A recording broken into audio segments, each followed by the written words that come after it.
You don't do a bodybuilding prep and then become a bodybuilder. Like, you don't step on stage and then you become a bodybuilder. You have to become a bodybuilder first to do a bodybuilding show. Welcome along to the Lifting in Life podcast. I'm Cam. I'm the host. I have a bachelor's degree in psychology. I'm a personal trainer and I also work in IT. Today, I'm joined by Henry once again. He is a dietitian, a bodybuilding coach, and a pro classic physique competitor in the ICN Federation. And you would have seen, obviously, by the title, this is all about prepping for a natural bodybuilding show. So how we ended up going through this conversation is actually working through it chronologically. It sort of felt like intuitively, it felt like the most sensible thing to do when talking about prepping for a bodybuilding show. So we start off at that pre-prep phase, which was a new learning to me, actually doing a pre-prep phase. It's quite hard to say. So that phase, and then initiating the actual prep itself, how to overcome the difficulties and resistance that is met when you're going through a prep. It's almost inevitable that when you're trying to get that lean, that your body or your mind is going to face some kind of resistance in that process. So we discussed that, how to overcome plateaus, say that in air quotes, because we deep dive into plateaus a little bit and how in fact they might not actually be plateaus and it might be a bit more of a buzzword more than anything. And then, of course, we discussed that peak week leading up to the show. So carb loading, whatever, cutting water, manipulating sodium, all of that stuff, all of the stuff that's specific to a bodybuilding prep. And then show day, discussing tan, any manipulations with water on the day, all of that kind of stuff. So the deep dive into prepping for a natural bodybuilding show. As always, I appreciate you tuning into the podcast, and any support you can show goes a long way and it helps me keep getting these awesome guests on. I hope you enjoy the episode, and remember, you make you. Obviously, bodybuilding prep, we want to talk about how to do the thing, but to be able to do the thing, you need to be in a good place to start that prep. So what does a good place, or where does your body need to be in order to start and have a successful bodybuilding prep? Where does your body need to be in terms of where your habits need to lie? Or what kind of a starting physique? Yeah, maybe I'm more thinking like if you've got 40 kgs to lose to step on stage, like maybe you shouldn't do a show in 12 weeks. Maybe first you need to focus on cutting down a bit, or if you're only eating 1200 calories right now, but you actually have 10 or 15 kgs to lose, maybe it's still not a good place for you to do a bodybuilding prep because you're going to wreck your metabolism because you're not actually already consuming enough to manipulate and take away from. So where do you need to be, in order to start it both physically and with your nutrition? Like what do you need to look like before, stepping on stage, before undertaking that aggressive fat loss process, right? Yeah, exactly. I love this question because this is something that I've been thinking about for the majority of this year. And I think it's that, like, when people think about bodybuilding, I get a lot of people come to me and go, yo, Henry, I've got like 12, 16, 20 weeks. I want to do a prep, throw me in and I want to become a bodybuilder. But I think a lot of the times they don't realize that bodybuilding is more than just a fat loss competition. Bro, it's in the name. It's a bodybuilding competition. Yeah. You got to have some sort of muscle to begin with, because otherwise, like, if you cut down, you're just not going to have the shape, right? You're going to be lean, but you've kind of completely negated the bodybuilding, the muscle building aspect of it. So I think you got to have some decent muscle mass. to start off with. Um, yeah, like if you think about it this way, right? Muscle tone, like being Mm. toned, is the sum of how much muscle is underneath pushing against how little fat is wrapping around the muscles showing the cleavages, right? If you Yep. improve one side of the equation, like if you improve, let's say if you improve, excuse me, oh man, must be all the chain smoking over the years. Must be a bit Um, raspy, mate. yeah. If you improve like the fat loss side of the equation, right, which is when people go, hey, I want to do a bodybuilding competition. Let's go 12 weeks in, you know, if you improve that Mm. side of things, sure, that is going to improve the muscle tone, like how toned you look. But also on the other side of the coin, if you improve how much muscle is underneath pushing against the fat, that's also going to improve muscle tone. Yeah. So you got to be jacked enough to do it. Yeah. Yeah. Yeah. Which is why having a productive off season is quite important, because at any given body fat percentage, the more muscle you have, the better you're going to pop, the better you're going to look, Yeah. because that muscle's going to pop. Yeah. Yeah. It's almost like I don't know, carving a statue or something, right? If you have a bigger rock to carve away from, it can be a bigger statue. Whereas if it's a small Mm. rock, you carve something away, there's not much left of it. Like it's that combo of Yeah. building the muscle and then having the ability to carve away at the same time. And you're just going to be skinny fat on stage. Yeah. Yeah. Yeah. Or just like super stringy or something, right? Like just super strung out instead of Mm. having shape. So from that diet component before getting into the cutting phase, what would you say? And obviously it's hard to generalize, but where would you like someone's nutrition to be before starting like an aggressive calorie deficit to cut down? Mm-hmm. From my experience, I've noticed that people that have a productive off season by pushing their calories up and kind of pushing the limits of how many calories they can handle without accumulating excess body fat, they usually have a way easier time dropping into an aggressive deficit than people that haven't done that. Yep. Now, not really too sure why that is. I'm sure there is a mechanism behind it, but I think pragmatically, that is just what I've seen. For athletes where I work with them to really push their calories up, um, let's say recently had a 70 something kilo guy, not super jacked, but we pushed his calories up to 3,800. Yeah. Um, and now he's dieting down on 2,100. Like he doesn't feel a thing. There's Mm, no fatigue, there's no hunger. He's just like, yeah, sweet, this is great. Let's keep going. Body fat's just dropping. Like we're flying through this. But I've also had a person that competed recently who came to me 16 weeks out from the show. And they were like, hey, I want to do a prep. And I explained to them, everything that we kind of just talked about. But ultimately, at the end of the day, you're an adult. If you want to do it, I can help you do it. And it's probably better that I guide you through this process than you going to, you know, someone else. Because I'm the man. All right. That's what I'm trying to yeah, say. I'm the best. Yeah, I'm the fucking best.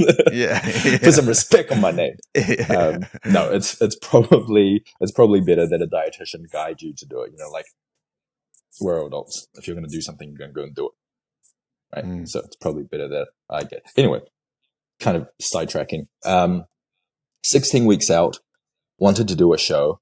And what we saw throughout the prep was they got hit by the hunger signals and the fatigue signal was pretty hard. Food focus was super high. And the yeah. whole prep kind of became about managing hunger and food focus rather than Mm. optimizing everything else that's not that.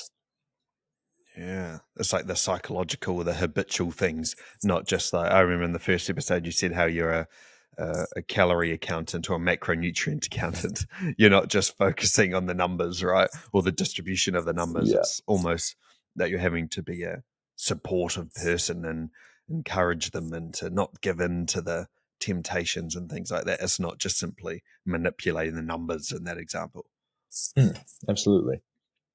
Yeah, Mm. I think there's way more about a bodybuilding prep than just, hey, how do we shred down? How do we shred down to 0%, body fat? Yeah, I would like to get into that later in Mm. the episode. Maybe we do the T's and the I's first. But right before we get into that, on the point you were talking about in terms of that 70 kg athlete and driving their calories up, do you think that's something to do with almost like the baseline of your metabolism increases or something? Like your maintenance level of calories slowly moves up and your body's more efficient at burning through fuel. So then when you drop it down, your baseline is here. So your deficit level is obviously higher than if it's only ever eating 2,000 calories. Whereas if it's eating 4,000 calories, then you drop it down to 3,000 or 2,800 or whatever, and you're in a deficit sooner. Is it something like that, do you think? I think up to a certain point, um, I think in practice, I often see like, okay, let's say this hand is the calorie intake and this hand is the energy expenditure. Yeah. Usually, like when we drive this bit up, we tend to, I guess, we tend to see the expenditure also go up. Um, and this is just reflected in like the fact that they're not gaining, that difference in body weight. Yeah. Um, yeah, it could be the fact that, hey, maybe we're just going through the substrates a lot quicker. When you have like a period of overfeeding, maybe your body just upregulates its oxidation of these substrates. Yeah. Actually, it definitely does do that.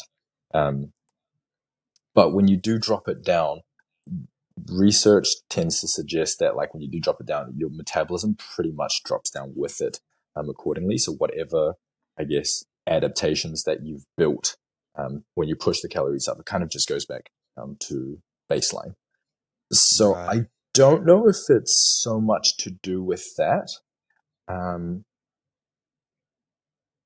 but more so maybe just like allowing, like maybe increasing the potential, right? Like if your nutrition is already kind of meh, you're in somewhat of a deficit. There is some metabolic adaptations to maybe like long periods of fasting or just like having chronically lower calories than what you need. Maybe your metabolism is down low. So we want to be driving this up so your energy expenditure then matches that to what it would be when you're in a more healthy functioning, like peak performance state.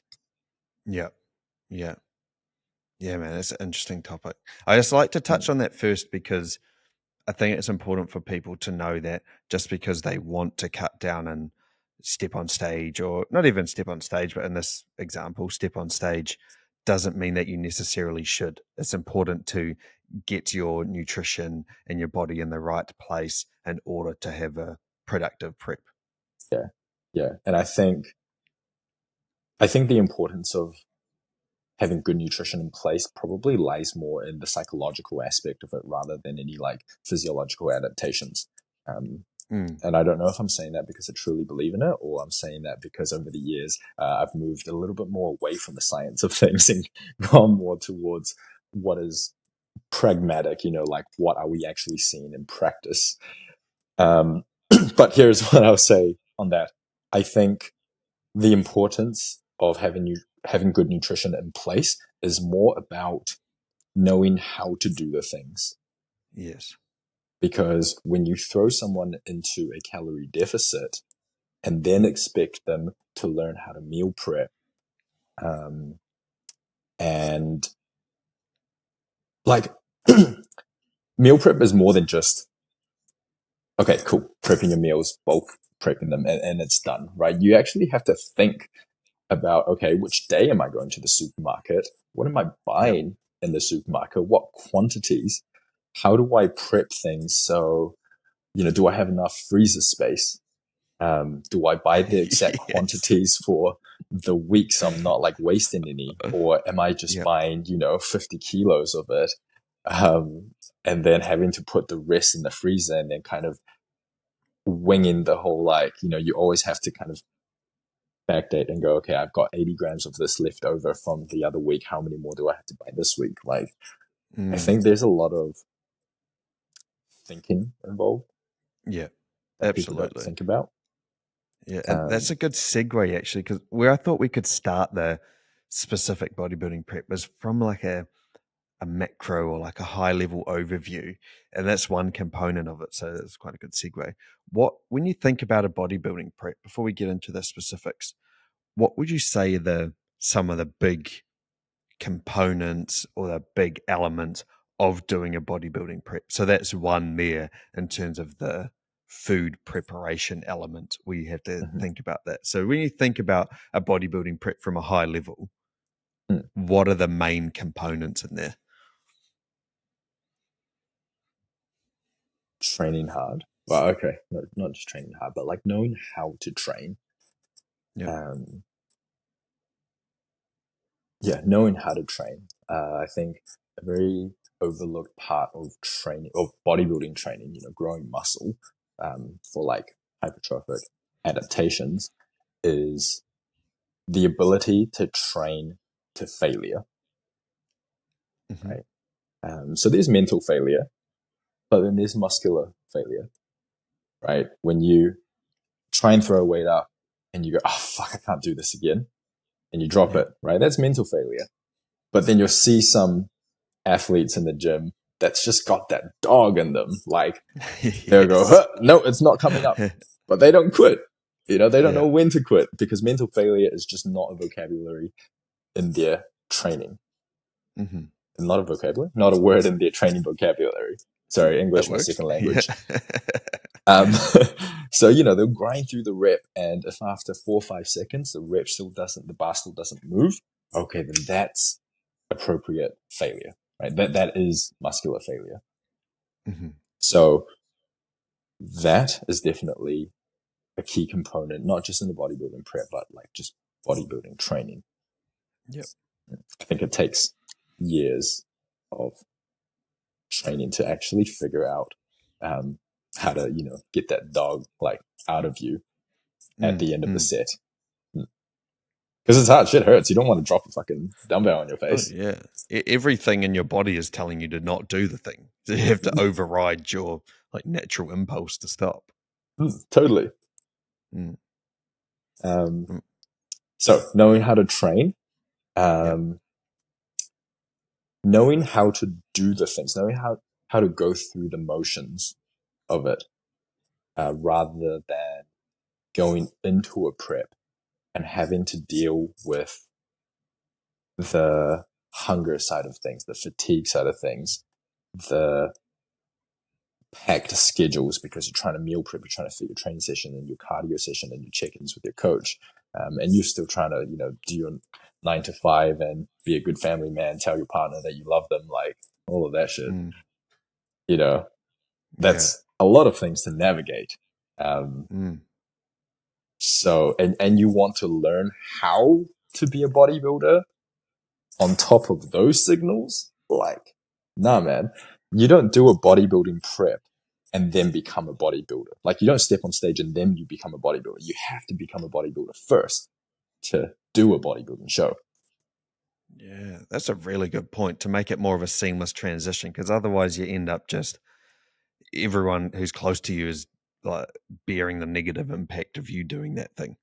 If you don't, like if you're not in a good place, then everyone else is going to pay for that because you're shitty or you're grumpy or you're getting frustrated that you're having to do so much or and eat so little. And yeah, that's a really good point. Hmm. I like that. Yeah, Yeah. your habits need to be, yeah, your habits need to be that of a bodybuilder before you become a bodybuilder. Yeah. You officially become a bodybuilder. Um, and I think maybe a better point to make is like, let's say, I don't know, NBA, right? Where okay, for example, LeBron James, he's trying to win the NBA finals, become an NBA champion, right? Yeah. Before he actually wins that trophy of being the national champion, like in the preseason, he has started to put in those habits in place, the habits that a champion would have in place to actually, finish that quest. Yep. Yep. Hmm. Yeah. Did You're that make already more doing sense the or thing. less sense? Um, I think about the same level of sense. Maybe more sense for people who don't get the bodybuilding stuff. But how I Hey, see it cool. is that you're already doing the things, and then you're just making slight changes to those things that you're doing. You might be adding in another cardio session, or you might be taking away some rice or whatever, but you're not trying to start this cardio habit or start this meal prepping habit when you're 16 weeks out from a show. Exactly. You don't want to be learning how to fire a gun when you're already in that war zone. Right. Yeah, Let's yeah, get yeah. through some basic training first, man. Yeah, yeah, yeah. That's a good one. I like that one. It's actually written down here. It's not off the Yeah. cuff. Oh, nice. I Oh, wish it that's good, was. bro. It's like, damn, that's impressive. Yeah. It was So off you the have cuff at one the point when I thought of it. All yeah, well, exactly. But right. when you planned it, yeah. Yeah. So you have the training component, knowing how to train and how to train hard. You Mhm. have the habit formation component. Are Yep. there any other things that are really important to consider?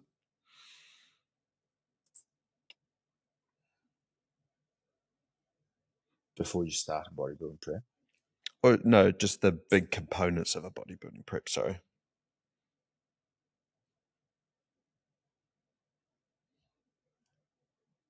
No, I think what we said kind of covers the Yeah, entirety of it, right? that's a very high level one. Yeah, I like that. Yeah. How much All more right. can we zoom out? Yeah, yeah, yeah. So you have to be a human. Yeah. Um, okay, let's make it a little bit more specific. Getting into the actual prep work, kind of make it feels like it makes sense actually, because we already talked about like the before it. So now it makes sense to maybe step through the process chronologically. I suppose that probably it's just like an easy storyline to follow. So we've discussed where you need to be in order to have or set yourself up for a successful prep and the high Mhm. level components of a prep. So let's go from that first week of initiating a prep. What does that look like? How do you determine what time frame you should be working with coming into a show? And yeah, what does that initial, okay, we're starting the prep on Mhm. Monday look like? How do you decipher that? Okay, cool. Um, what's becoming really popular in the natural bodybuilding uh, scene is the concept of like doing a pre-prep phase has come along. So pre-prep phase would be cleaning up your prep hygiene, right? So the things that Mm-hmm. we've talked about, making things habit, um, maybe it's like putting in a good sleep routine in place. Maybe it's, yeah, I guess just like figuring out your routine a little bit more because routine is uh, pretty quintessential in a bodybuilding prep. Yeah. Yeah. Yep. Absolutely. You don't want to be having to figure out your schedule. It's just like, oh, cool, 5 o'clock, like time to train or time to do whatever. Yeah. Too much thinking, right? Life is too Yeah. much thinking as it is, let alone when you're like hangry and tired. Yes. Mm. So the idea of a pre-prep phase is you clean up your habits, but also it's probably wise to start off at a fairly decent level of body fat, right? You don't want to be cutting down like 20% of body fat in one go. You don't Mm-hmm. want to have such a long road. Maybe it's better to do it with pit stops in between. Yeah. Yeah. Um, Personally, I would prefer someone to be, yeah, maybe at the highest, like 15% of their body weight above their stage weight when they start to do a prep. I think Yeah. any higher, then, it is going to be pretty like long and tiresome road going in. Mm. Mm. Would you say in that case, not to side quest too much, but if the body weight was too high, do you run the risk of losing too much muscle throughout the prep because you're having to cut more aggressively? If you do end up cutting more aggressively, yes. Mm. Um, and if you take a longer time to do well, actually, also yes. because you are just spending that much longer in a calorie deficit, even though it might be a smaller deficit, it is still time in the deficit. And, Yeah. your muscles don't grow as well when you're on low calories versus on high calories. Yeah. Mm. Yeah. That makes sense. So yeah, you can drag it out, but then dragging it out, comes back to like, okay, well, if we're dragging it out by like, we do a 1 year prep, how much of that is actually just considered pre-prep, right? Yeah. Yeah. Yeah. Yeah. Yeah. Mm. So what So does that pre-prep phase in terms of length of time typically look like? How is that determined? for who and for what, Mm, just depends. So without like complicating it, because it's already super nuanced. yeah. Okay, pre-prep phase, let's try and get the individual to 10 to 15% of their body weight away from stage weight. Mm-hmm. And then maybe I would run the prep for like 20 to 26 weeks.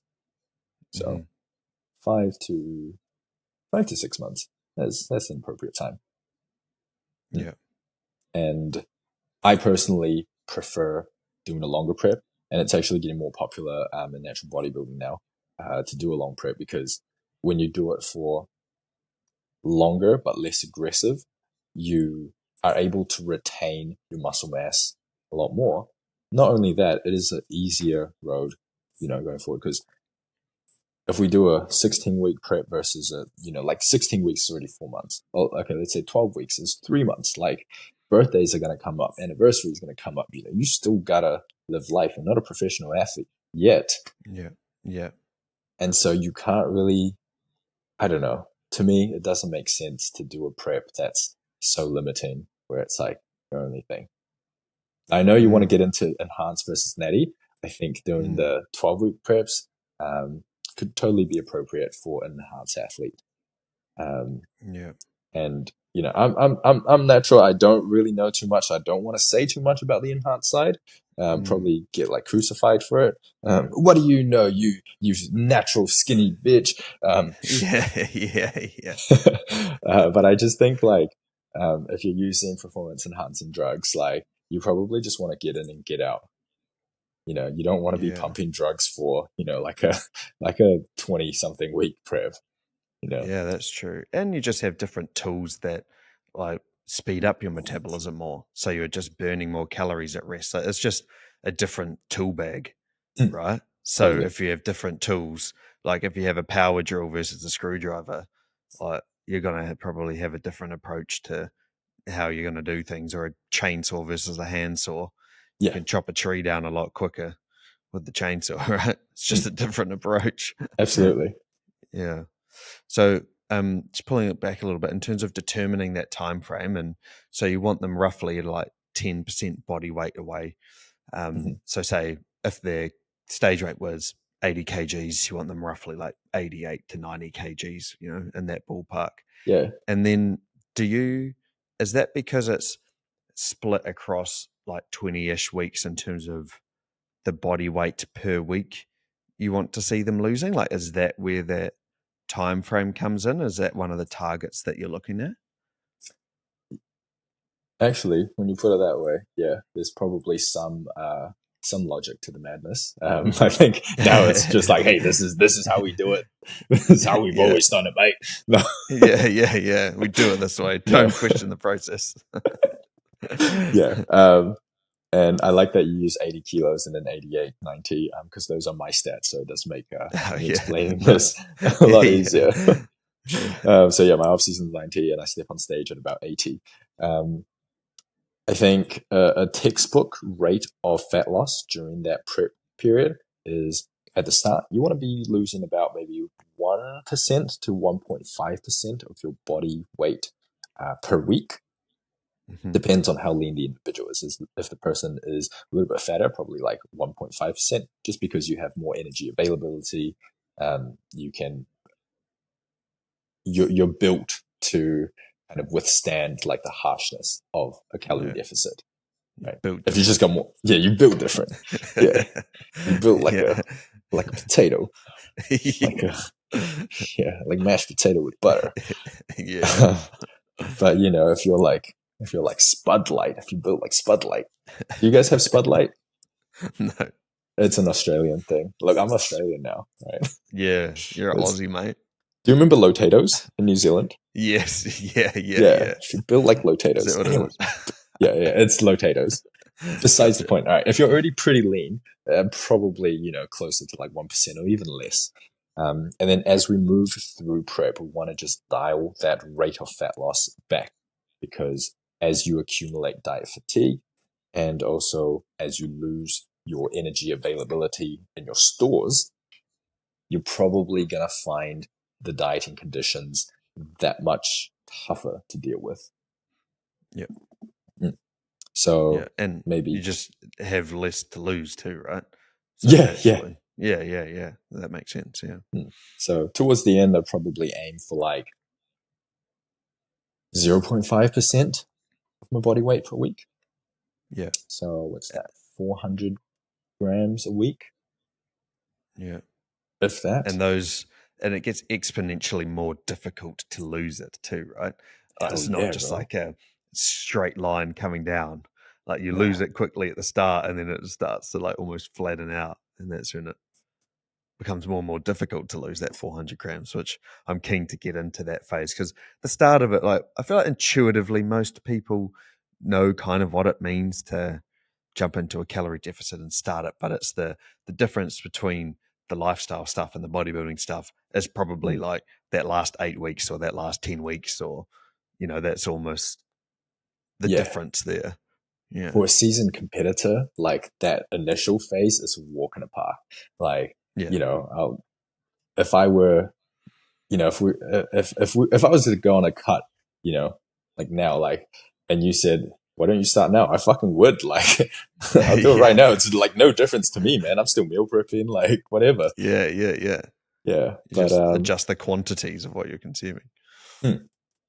Yeah. uh, so with what you said about it being, without it getting exponentially harder, Mm. what I have been doing, more recently is with my clients going through bodybuilding prep.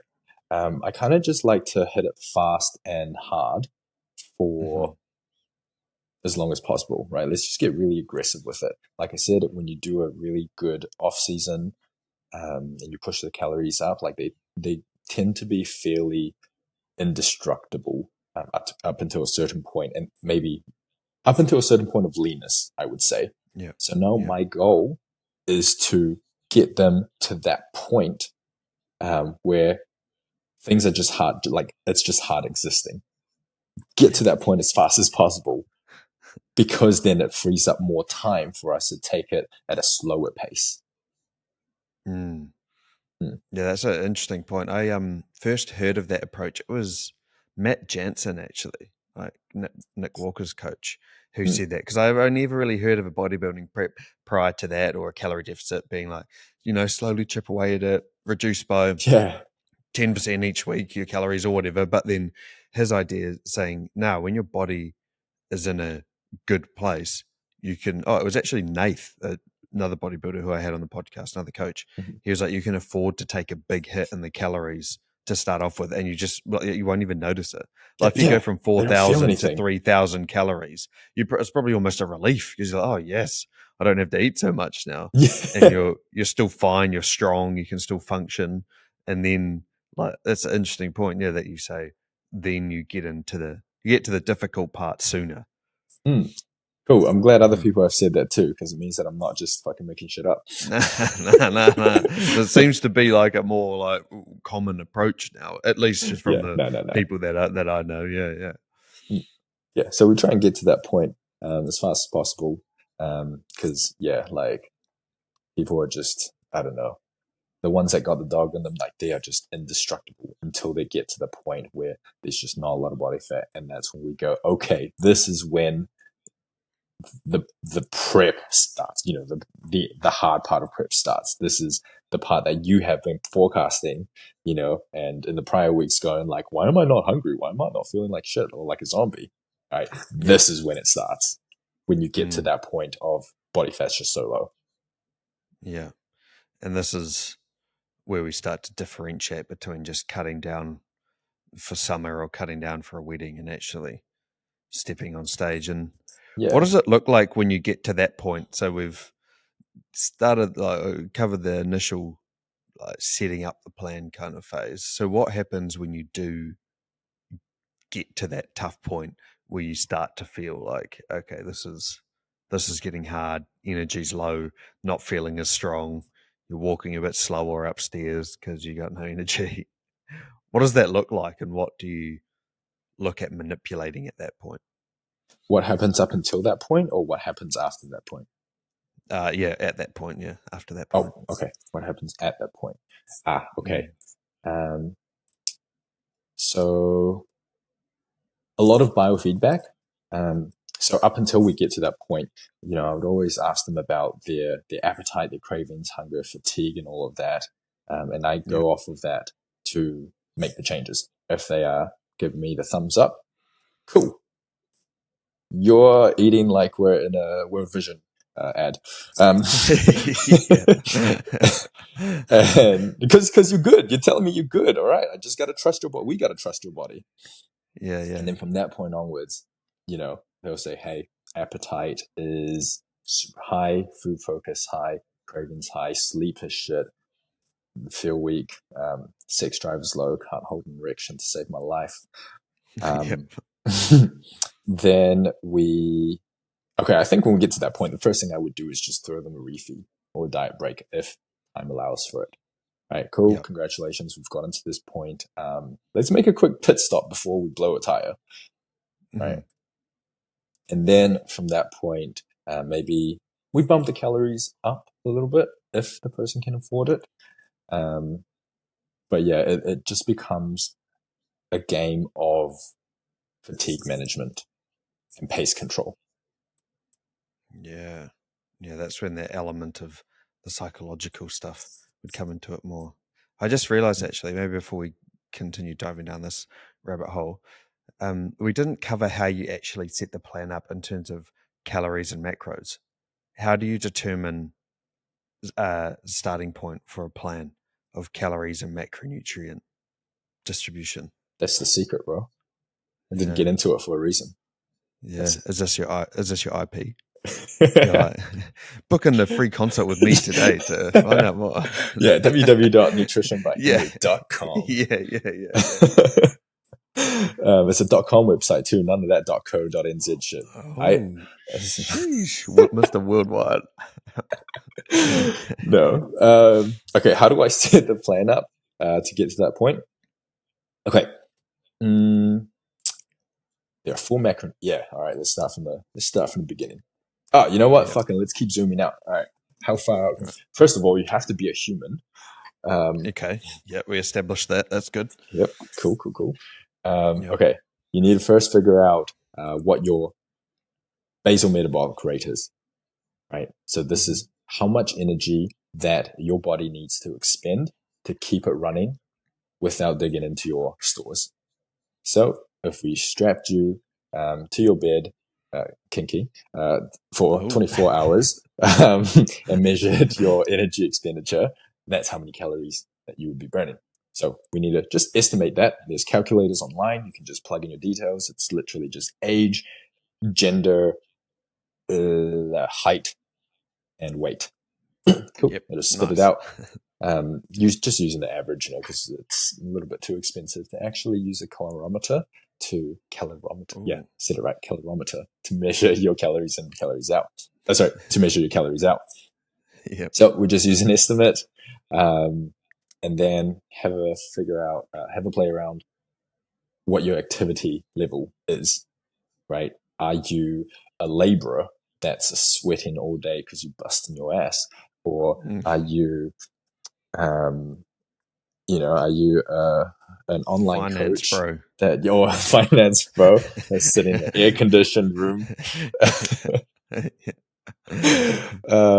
Yeah. And then, okay, when you have that number, cool. That's when we can work out how many Okay, actually, sorry. When we have, I'm fucking too trigger happy with this, man. No, this is good. This is good. When we have how many calories that you generally burn on a daily basis, then we can decide, okay, how much of a deficit do we want to drop down? Yep. Do we want to go hard and fast? Do we want to go for a small deficit? Whatever. So for me, with a client in a good position, maybe after the pre-prep phase, all right, we'll go hard and fast.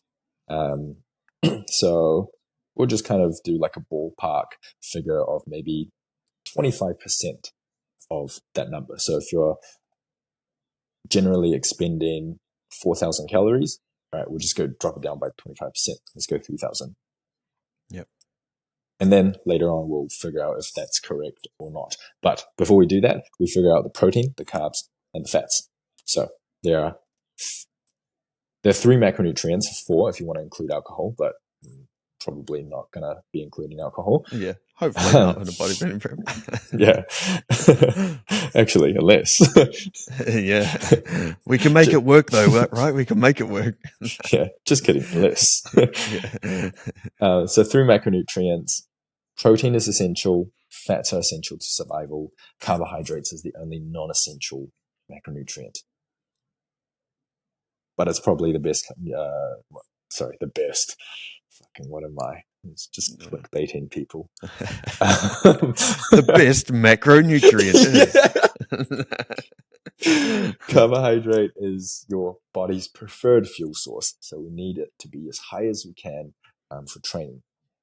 So because it's non-essential, we just have to figure out the essential ones first. Protein, I like to set it at 2.4 grams per kilo of body weight, both in the off season and when we first start out competing. Maybe when we get to like poverty macros and maybe we want to do everything that we can to preserve muscle, and attenuate muscle loss, then we probably would increase it a little bit more. But generally 2.4 for most of prep. Yep. Once we figure that one out, we figure out the fats. So for the fats, I would start at 20% of the calorie intake. So 3,000, 20%. 600. Yeah? Yeah. Right. Cool. 10% would be 300 times by 2. Boom, 600. Yeah, cool. Thanks, Cam. 600. So 600 of those calories from fat. Divide by 9 calories per gram of fat. Cool. And then you have that number. I am a failure as an Asian, aren't I? Hey, we got calculators now, bro. It's all good. We do. Once we have the calories from however much protein we need and however much fat we need, then we can work out the remaining for carbohydrates.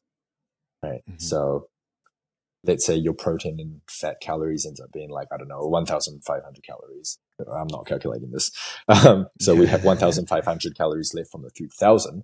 Cool. That 1,500 calories then is going to carbohydrates. Yeah. So I like to think of our carbohydrates as more like a float, right? When we need to drop calories, we'll drop it from the carbs because fats can only go so low. Probably no lower than 10% of calorie intake. It starts to get like a little bit dangerous in terms of your hormone balance and just definitely. Your body function, I suppose, right? Yeah, just general survival, man. Yeah. You kind of need to repair your cells at some point. Yeah, it's kind of important. Yeah, so I think the lowest that I would go would be 0.5 grams per kilo of body weight. Yeah. And even then, it would only be for a short period of time, like a few weeks, either side of show or something like that. 0.4. Yeah. And that, again, in terms of that carbohydrate being afloat, that again speaks to the importance of getting your calories up as high as you safely and reasonably can, especially with carbohydrates prior to jumping into a prep, right? Like if you're consuming 400 grams of carbs before you start a prep, well, that's a lot of carbohydrates you can play with. But if you're consuming 80 grams, well, what are we going to take away from to keep the calorie burn going? 80 grams to 60 grams of carbs isn't really much of a difference. Yeah.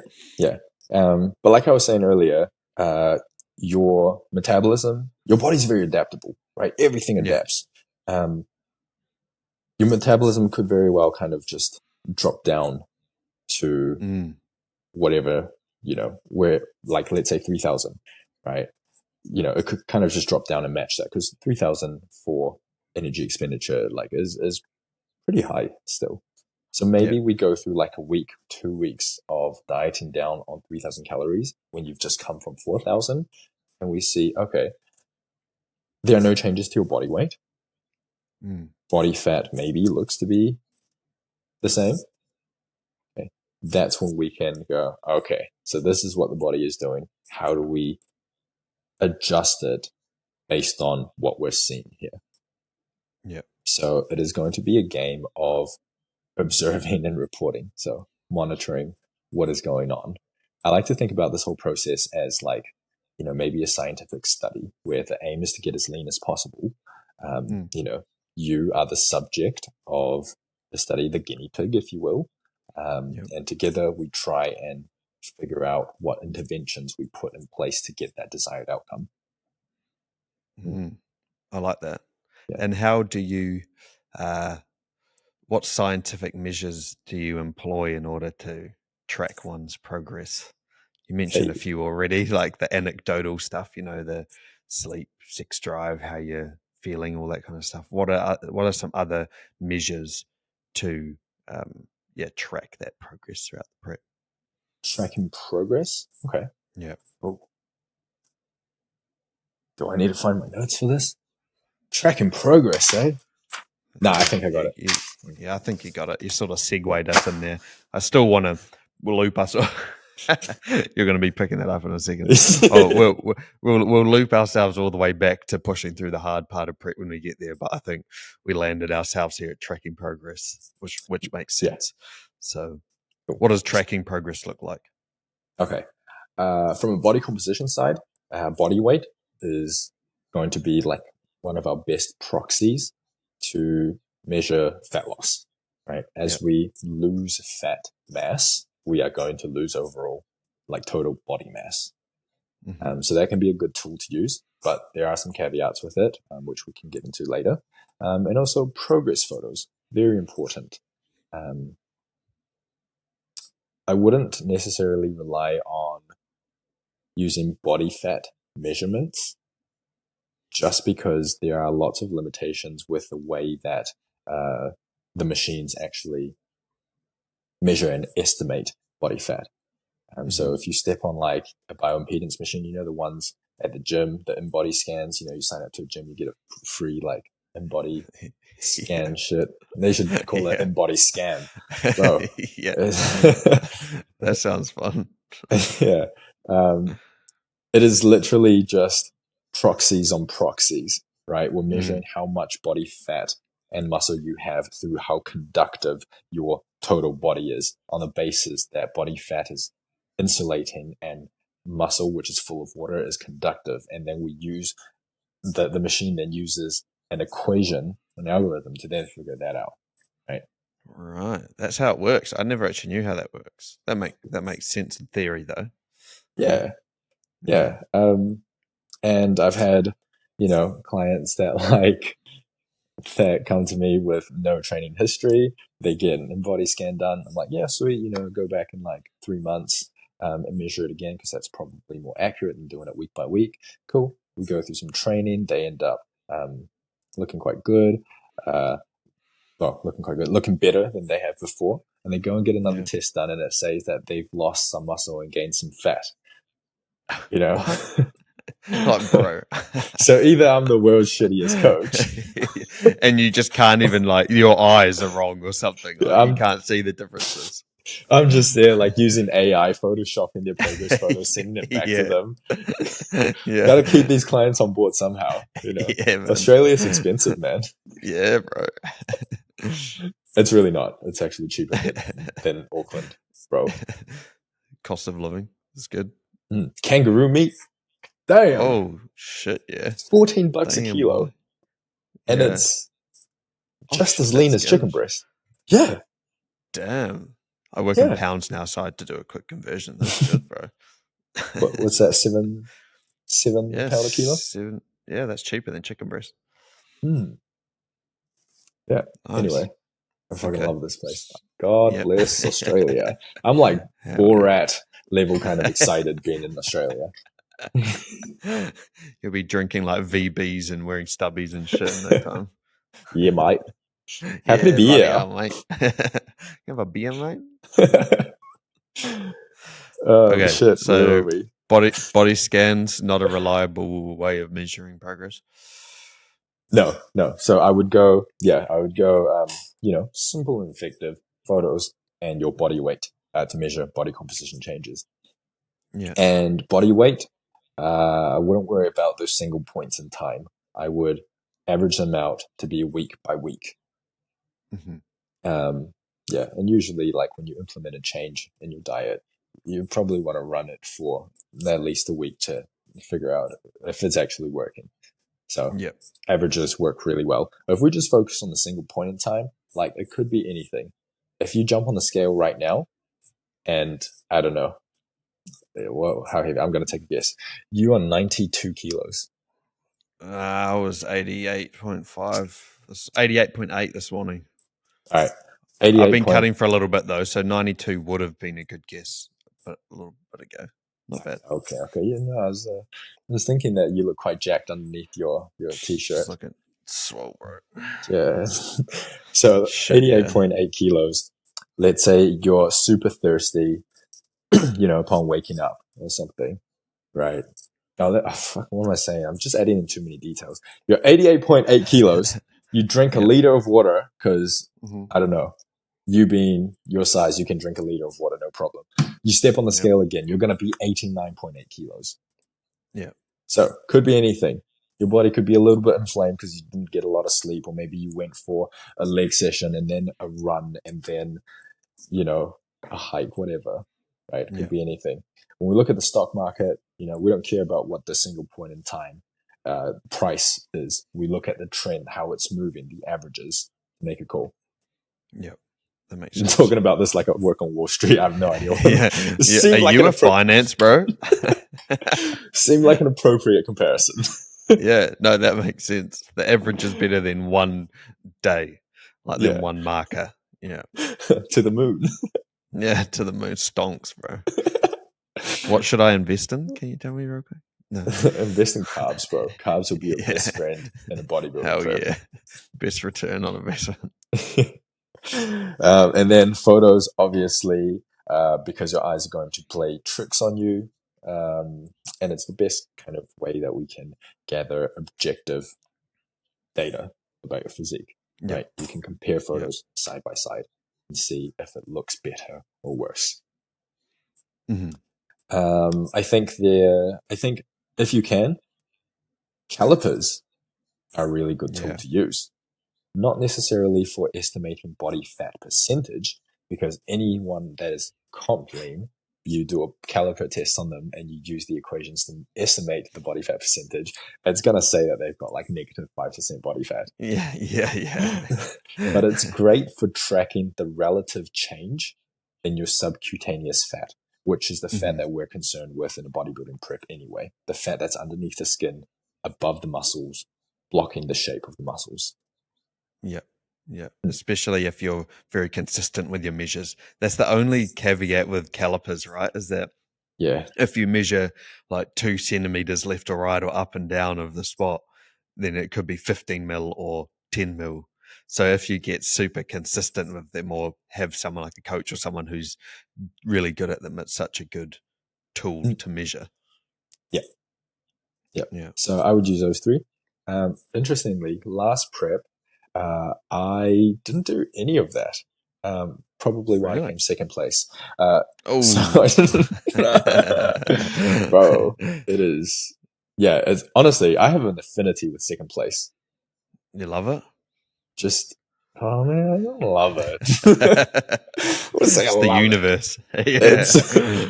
It's, yeah, it just seems like I get second place.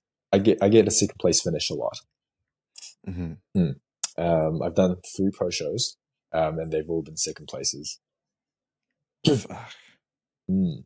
It's almost like worst. No, that's not. But like, it's almost worse than coming last in a way. You're like, I'm so close. I'm so close to the first place. Whereas if you're 10 places away, you're like, okay, what can we do to improve next time? You're like second. You're like, Well, fuck. well, I wouldn't necessarily say it's worse. Come on now. Nah, but I think psychologically, in terms of like the comparison, like it's a different mindset that you take to it. It's not like, okay, cool, we've got heaps of room to improve, if you don't place. Because when you're second, you're like, okay, what are the small things that I can do here to improve? Like Yeah. it's a different kind of mindset to the result. Yeah. Wasn't there like an analysis of top three podium placings at the Olympics, and they analyzed the facial expressions of second versus third, and the second place winners finishers, they were like, oh, sad and shit, and the third place was like, yeah, happy to be here. Stoked, I'm on the podium. I made it to the podium. Not Yeah. I didn't come first. Yeah. Damn, that's interesting. So I reckon next bodybuilding prep, I'm not even going to go into a calorie deficit, bro. I'm just going to rock up because second place is falling in my lap regardless. Yes, yes, sure. Mm. Easy. So last prep, I didn't do any of that. I kind of just relied on what I saw in the mirror. And I kind of just kept going. And I actually didn't Yeah, even change up my diet. Like I had a really weird lifestyle approach to it. Mm. interesting. I mean, as again, a scientific experiment kind of idea. That's almost like a scientific experiment in itself. Like, Yeah, can yeah. we do it this way? Hmm. There was a system, but it was very holistic. I Yeah. started off with like, yeah, so I had I had holistic kind of I had a holistic system in place, right? So I started on like 2,500 calories, but I wasn't tracking my vegetables, and I would like go consistently like 20 grams over my protein, my carbs, um, per meal, right? Yeah. And then I kind of just dialed it back and got more and more strict with it. So when I say that I didn't, like have a system, I did, it was probably more like 3,200 calories. And then by the end of it, when I cleaned up my shit, it was actually 2,500 calories. So that's how I Yeah. did it. Yeah. Yeah. Anyway, that has Hey, it nothing to still do with what works. we're talking about. I'm just showing off. Interesting side quest, though. Yeah, bro. Like, yeah, look how good I am. I don't even Yeah. need to be strict with it.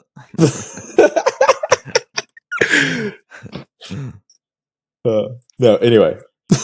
So we talked about measuring progress. Yeah, Yep. so I think weight, photos, and calipers. Yep. And then those other like anecdotal kind of things that you talked about in terms of like sleep and all that kind of stuff, in terms of to see where the person's at, right? Yeah, yeah. Yeah. Quantitative data on Mm, how your appetite changes, how your cravings change. mm. Um, and I think Uh, irritability can be, a good one to, although it's not, these aren't really like measuring progress anymore, right? We're just kind of talking about yeah. symptoms, Yeah. So it's qualitative data, right? If we're being scientists. but it's not even progress. The question was, how do you measure progress? Yes. Still things that you're measuring though, right? Like variables that you're measuring or tracking. Okay, yeah, variables. Yeah. Um, Cool. I think Should we bring using it? There you go. Yep. that, okay, using Yep. people around you to see like how your general vibe is changing can also be a good True. indication of maybe like how hard you're working, or um, what your health points, what your HP points are at the moment. Yeah. Yeah, Yeah, true. because you might just have that dog in you at that moment. It's like you're going through a breakup or whatever. You've got that kind of villain arc thing going on. You ain't gonna feel shit Mm. until you die. Yeah, yeah, yeah. So using other people's uh, assessment of you can be helpful, I find. Yeah. No, In that's terms good. of measuring progress in the gym, right? Because we talked about Mm. measuring progress in terms of like body composition and maybe the diet side of things. In the gym, using the logbook, Yeah. seeing how those numbers are changing, right? Has the progress maybe plateaued in the logbook? Are you not throwing up the same weight, on your bench press? Are you not hitting the same amount of reps? Perceived exertion of the training. Maybe you look at the same session from a month ago and you're like, yeah, Mm. that took me like an hour. I was flying through it. These were the numbers. And then now the same session's taking you 2 hours and you feel like death at the end of it and you want to take a nap. Yeah. You can track those things too. Yeah. Oh, that makes sense. And especially without tracking it, you don't objectively know if you're getting weaker, especially if you're like coming back to that the mental toughness for training. I reckon sometimes you almost it's like a placebo or something because I'm on a bodybuilding prep or I'm in a big calorie deficit. That must mean I'm going to get weaker. So maybe you just in a pseudo kind of way get weaker. Whereas if you're Mm, tracking it and still trying to beat what you did last week, it's going to be a more objective measure on you getting weaker, as yeah. opposed to being like a sad boy who's in a bodybuilding prep that thinks he's getting weaker. Yeah. I think it's Mm. way better to have those numbers in place and go, cool, this is just what my top set's going to be. And I'm going to attempt it. And if I fall short of it, I fall short of it. But I'm at least still Mm. going to try it. Right? Because sometimes Yeah, your warm up feels heavy and your max feels light. We all have those yeah, days.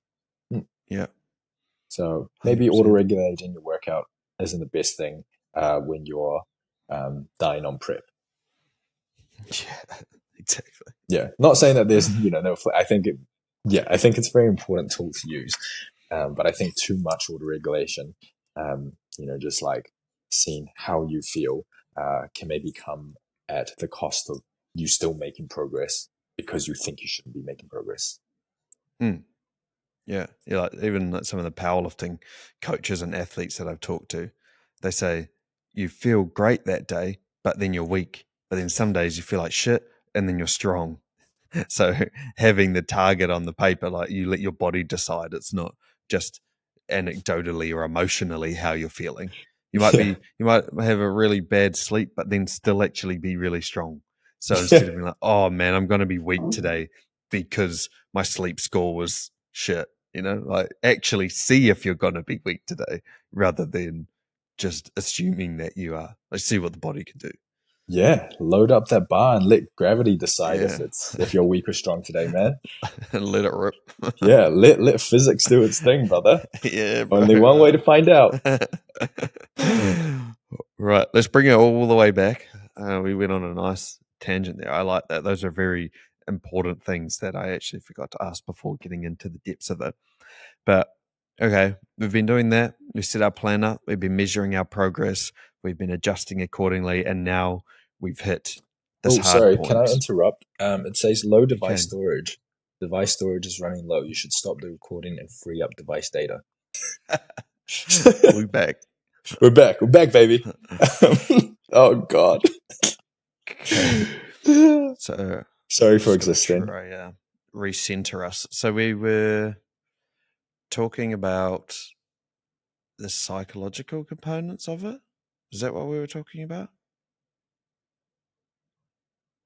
Last thing we talked about was logbook, letting Oh yeah. gravity decide. Yep. Yep. I think we closed that point off, right? Yeah. Because I would have. Oh no. The thing popped up. No, and then you went on to something else. Yeah, that's right. Okay. Yeah, I think I was going to bring us back to our point about how prep is easy right up until it's not easy. And when we get to that hard point after driving into like a pretty steep calorie deficit from the start, you eventually and almost inevitably get to a point where you meet some more resistance and it Mm. becomes more difficult. So at that point, obviously the psychological component comes into it a bit. So could you speak to what it takes psychologically to have a successful bodybuilding prep? Where does your mind need to be? It needs to be yes. Okay. It needs to be cool, calm, and collected.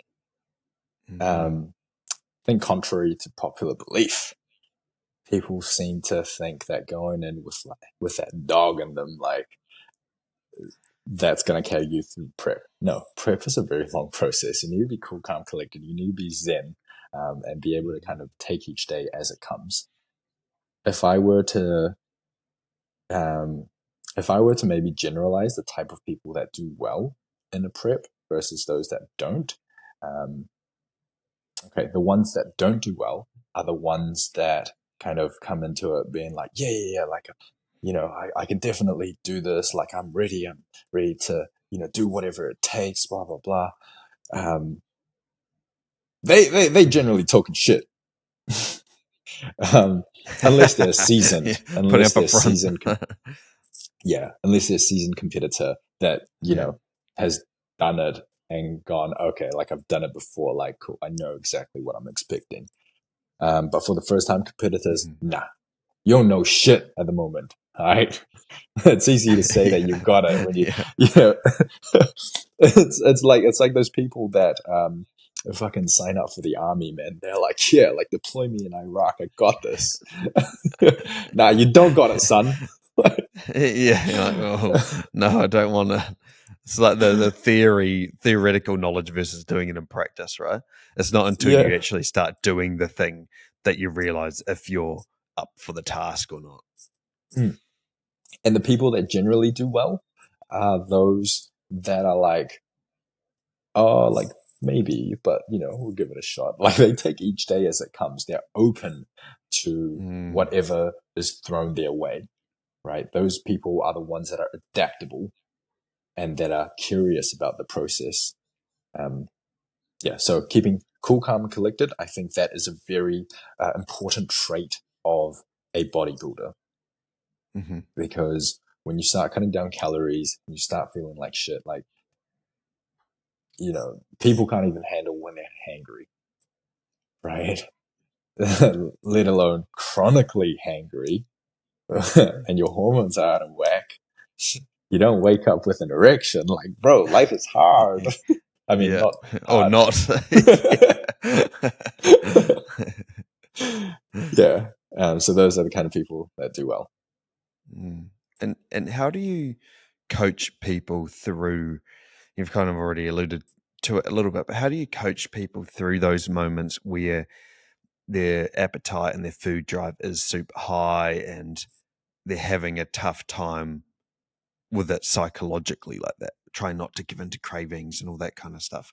How do you coach people through those moments? Hmm. I think, as a coach, I'm probably softer when it comes to those side of things. Like, I'm rarely ever like, nah, you need to do better. Like, stick to the plan or you won't get your results. I believe in taking food or just taking stuff off the pedestal. And I say to them, like, look, if you want to cheat, go and cheat. You're a grown ass human being, right? I'm not going to Mm, make your decisions for you, but in doing so, you need to understand the consequences of it. Go and work out if yeah, that trade off is okay for you, right? Because you, unless you're a professional athlete, and if you're a professional athlete, we're not even going to be having this conversation anyway. yeah, So, if you're an amateur athlete and the goal isn't as big enough to, go pro, the goal is maybe to just survive your first show and just enjoy the process. And I would say, cool, like it's social league. Figure out if you like it. You don't have to be the best in your first season, second season, whatever. Like you are allowed to just enjoy competing for the mm, process of it. You know, we don't have, yeah, like we don't have to enjoy it for, like beating people and doing all of that stuff. yeah, So if they're in that boat, which most of them are, um, then yeah, as long as you are okay with the trade offs, I'm okay with the trade offs. Um, that's like a very extreme example of it. I'm not just out here telling all my clients like, "Hey, if you cheat, I don't care." Like, yeah, yeah, yeah, yeah. no. Okay, probably a more appropriate example would be a lot of times I would give them refeed days to use Mm, as needed, and I would yeah, allow them to make the call like, "Hey, if you are feeling this food focused and all of that, the fatigue levels and all that stuff.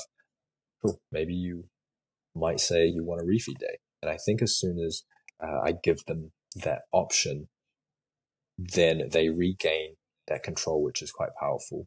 I think Mm, choosing it versus doing it because you're told can be two very different things. Right? If you're yeah. choosing it like you're choosing the quote unquote suffering, um, and you're more okay with it. If the thing is written in the plan, even if it's to have a diet break or a cheat meal or whatever it may be, then you feel really content, or at least for me, I'd feel really content doing it. Whereas it's just not in my nature to cheat on a plan or whatever. So if for some reason I did, it just wouldn't even have that level of satisfaction to it. Like eating the burger or the cookie, it would just be for what? I don't know. That's how I see it. Whereas, part of the plan, oh yes, haven't had a cheat Mm, meal in 8 weeks. Man, this is so nice to have this thing, and it's part of the plan. So I feel yeah, content having it. yeah, I get what you're saying. Um, the fact that you are sticking to what's on plan brings you more joy than Mm, the joy that a cheat meal could bring you. yeah, I do have a counter argument to that, which is yeah, people want what they can't have, right? And absolutely. I think that is the reasoning behind, um, what I'm saying with like, hey, if you want to do it then, bitch. No, Mm, if you want to do yeah, it, go do it. Because when we take it off the pedestal, then like what I find is, even with the refeed days, like I give them the option, hey, you can have the refeed, like it's there as a pit stop if you're dead, right? You can't keep going if you're dead, so take the refeed. And when they get the option to do that, a lot of the times they're just coming to another chicken with perfect days yeah, without the yeah. refeed because they're like, oh, okay, it's Ah, an option now, yes. right? And just reverse That's psychology my clients. Yeah, yeah, yeah. And it's like, nah, I've got the mental toughness. I don't need that. That's there, but I don't need it. Yeah. Like, hey, I like there's a that. safety net now, it's cool. Like I can just go balls in, Yeah, yeah. balls in, Deep all in. balls. Oh, I thought you were going to say balls deep, but then Yeah. all in. Okay, yeah, I was gonna same say thing though. both, and then it just yeah. Balls in. That works. Cool. Yeah. Yep. Right. Okay. I gotcha. Um, I'm just trying to think about what would make most sense now. The overcoming plateaus is actually it's a good point. So we're mid prep, it's gotten tough, but we have options to work around that if and when needed. Oh, I also liked before I just remembered I liked how you described different approaches to the different type of client, like a first show client versus a fourth, fifth show or whatever pro elite level client. It's so different. 'Cause it would be important for the first prep to be, I don't know if I want to say necessarily an enjoyable experience, because I don't know if they can always be enjoyable, but at least not a super painful or negative experience, right? If the Mm, person wants to do it again. Because if yeah. they have a more of a positive experience the first time round, then they're going to be more likely to want to come back and do the thing rather it being like a traumatizing thing that ruins relationships or whatever, because not necessarily not even because they can't hack it, but just because that's the nature of the sport, right? It's so different to lifestyle stuff. Mm. I So I like believe that in point. Yeah, I believe in longevity within the sport. Mm, Uh, I think it's way too much pressure to put on someone to be appropriate, quote unquote, appropriate stage conditioning. And I know the status quo is, if you're, yeah, like a lot of coaches go, if your client is not in shape, hey, we just push the date out. I don't necessarily like that myself, yeah. just because it's social league, man. Like there is the professional league, once you get to that point, then it's a different ball game. But like, do we really need to make amateur bodybuilding as serious as it is. Mm. And just doing the thing is the most important part, right? Like, yeah, you might not be 2% body fat with shredded, striated glutes on your first show, but you still learnt a lot about the process. Even shit like getting a tan and wearing jocks on stage and standing in front of all these lights and people. And like, there's so much more Yeah. to it that doing the thing. Okay, cool. Yep, I know what this feels like now. Sweet. Like, this is just another tick box where it's not like super new stimulus like it is your first time around. There's so much shit to it that is so foreign. It's like we haven't even, and we're going to get there, but we haven't even got to the stage stuff yet. We're still just talking about ticking the boxes in the prep. Like the whole stage component is a thing in and of itself that you need to experience, right? Yeah. Don't get me wrong. I'm not going to put someone up on stage, like completely not conditioned. Yeah. I just think it should be less serious than it is. Mm. Because I think we see way too many one and done people in bodybuilding. They have a Mm-hmm. negative experience because it's too hard. And you ask them, "Oh, would you do it again?" They're like, "No, no, no, like I can't do it. Um, I like can't deal with, I don't know, the lifestyle changes, whatever." They don't get the experience to slowly develop into a high level athlete because they put too much pressure, and completely become adversive to the idea of doing the prep. Yeah.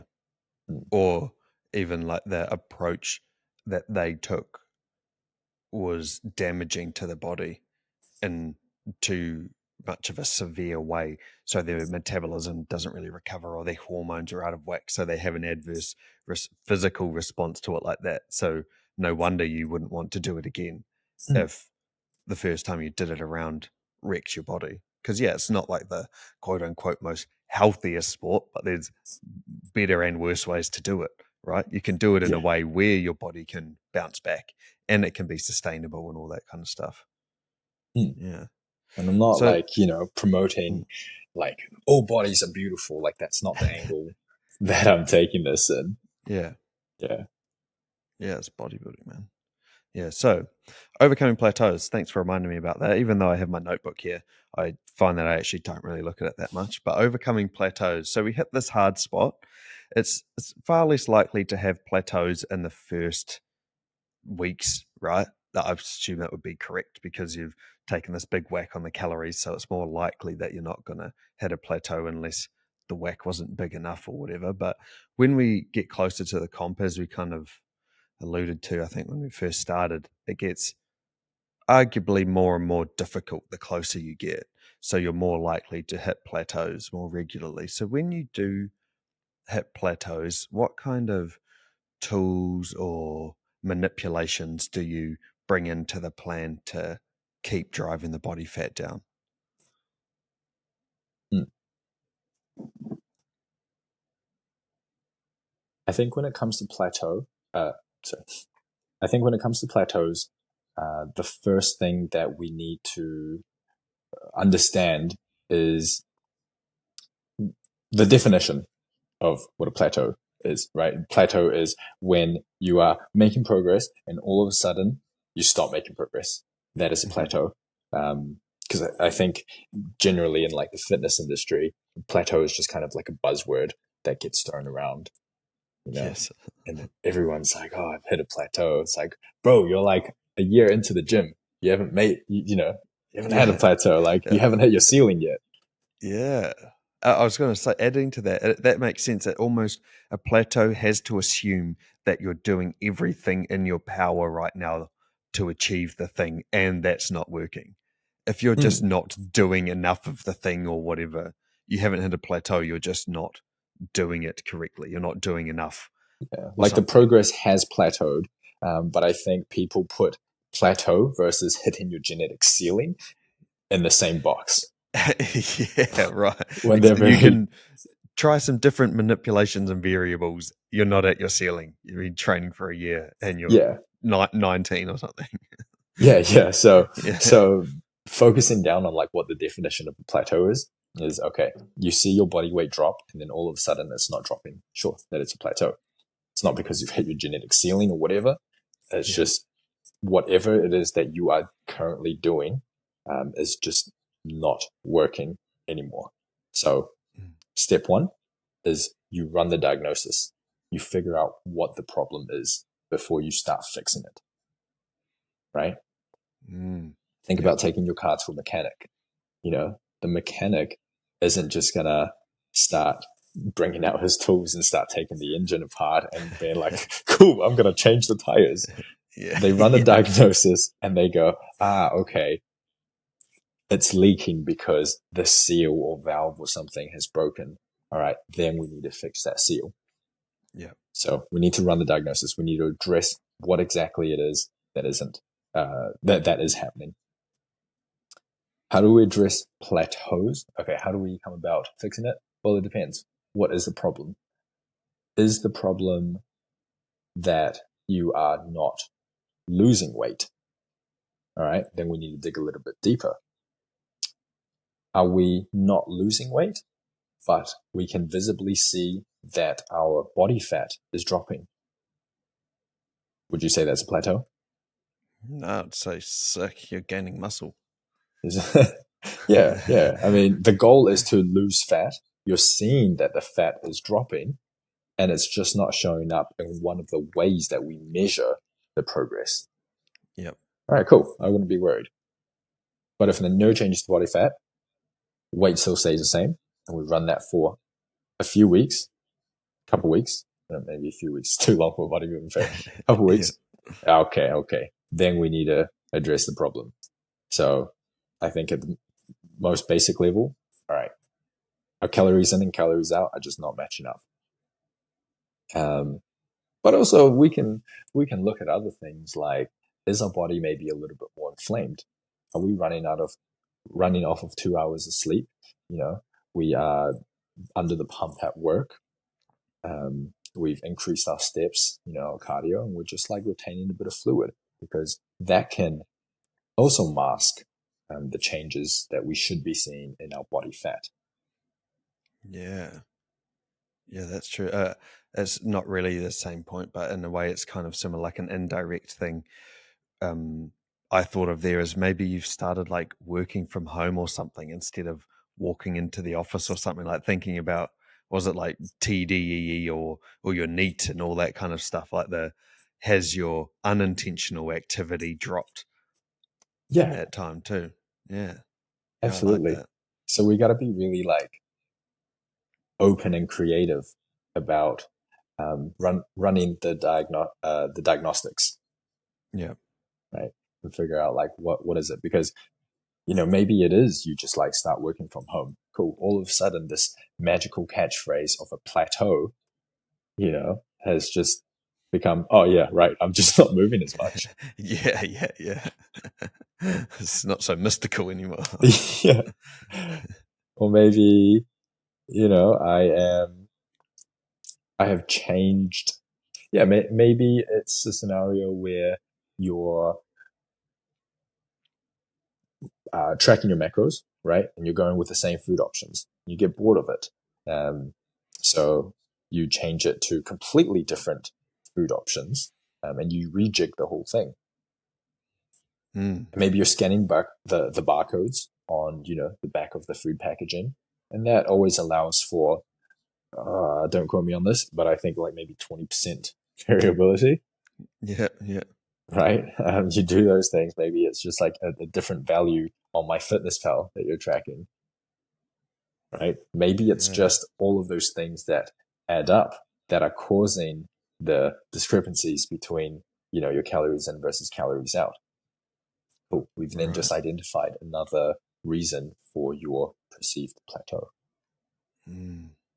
Yeah, I like that approach. It's not just the calories in, calories out. That's obviously a huge component of it, but there's so much more to it, and you need to diagnose and treat the actual thing, not just say, "Oh, chuck in some more cardio. Oh, to Mm. stop eating oats now." It's not necessarily that Yeah, simple. Whereas it could be, like, that could be obviously part of it, depending on what the diagnosis of it says, which is again speaks to the importance of actually measuring stuff, right? yeah. measuring stuff, getting the coach, Yeah. Yes. nutritionbrainerd.com. Yeah. Someone that With, can measure the stuff for you. yeah. Yeah. What was I I going to like that. say? Oh, I had another wacky analogy. Ooh, maybe it'll come to you. I was going to progress us closer to comp day. What Please. do you think? Okay. All right.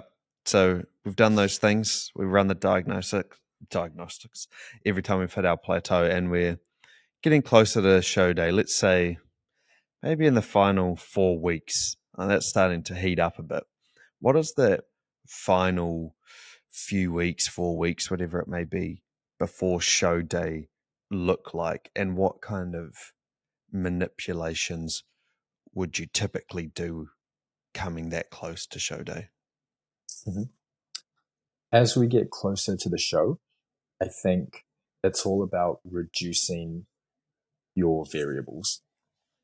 Yep. So as we get closer to the show, I would say maybe like 6 weeks out, usually I would allow my clients to choose between different like protein options, having a little bit more flexibility. Like you can either have this much rice or this much potatoes.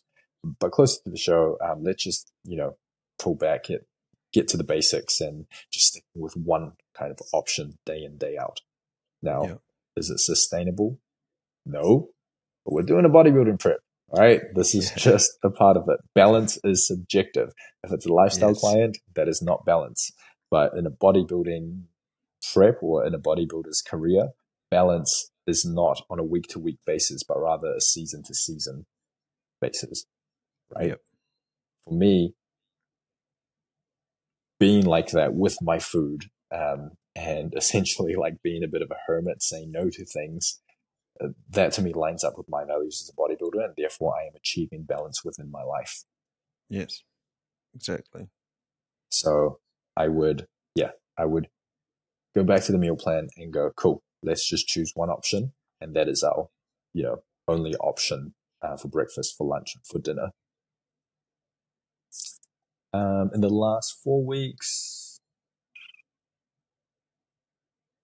I would also introduce tracking your sodium intake.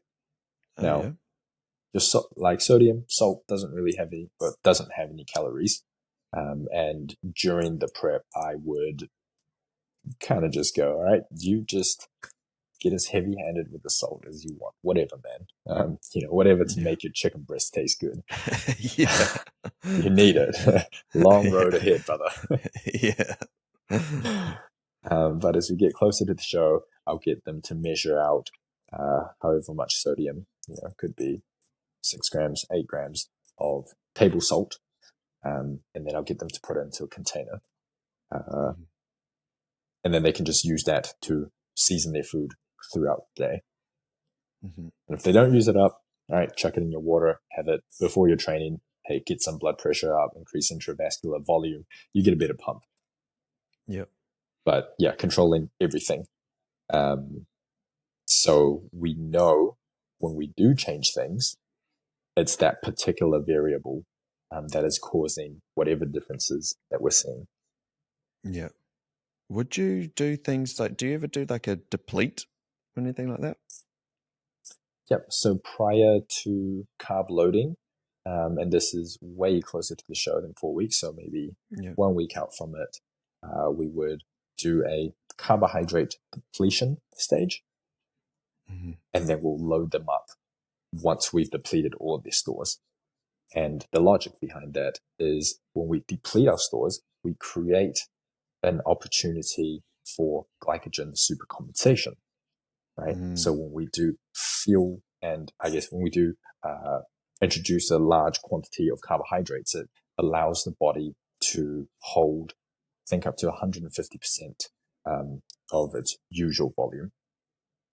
And that Right. supercompensation effect only happens if we deplete, bounce back up. Yeah. Yeah. If you're insulin resistant, there's no super compensation going on. No, yeah, yeah. So we would do a deplete and then load. But this isn't for everyone as well. Um, Mm. for whatever reason, right? We could get into the science of it, but also science can be flawed in the context of the bodybuilding prep, right? It's based on the individual um, and just how they respond. The only thing that we can track is what we are doing and how they are responding. Fuck the science. Yeah. So some people might not respond to a deplete and a load, um, the way that we want them to. And maybe the Hmm. best way for them is to just reverse out of that deficit, um, and, let them go in on maintenance calories. Yeah.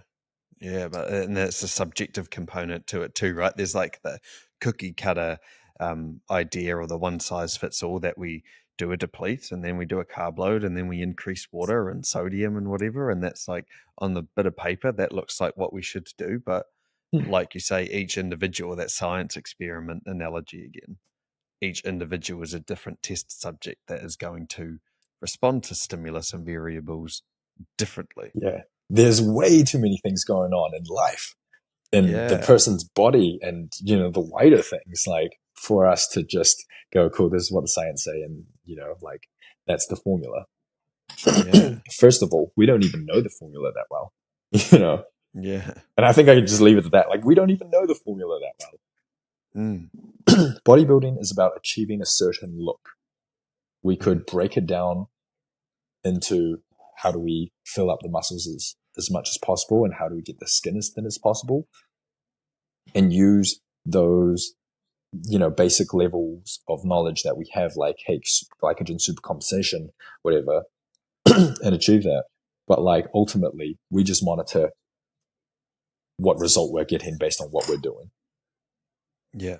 Yeah. Well, and that's what it is, right? The judges are only judging what they're looking at. They're not Exactly. judging or seeing your stats or your body weight or anything. They're only purely seeing what they're looking at on stage. Yeah. So for usually for the male competitors, I would try and get them to do a load. But for Yeah. the bikini competitors, I think most of the time, and I haven't worked with, super elite like bikini athletes. Maybe that would be slightly different. But for the lower levels,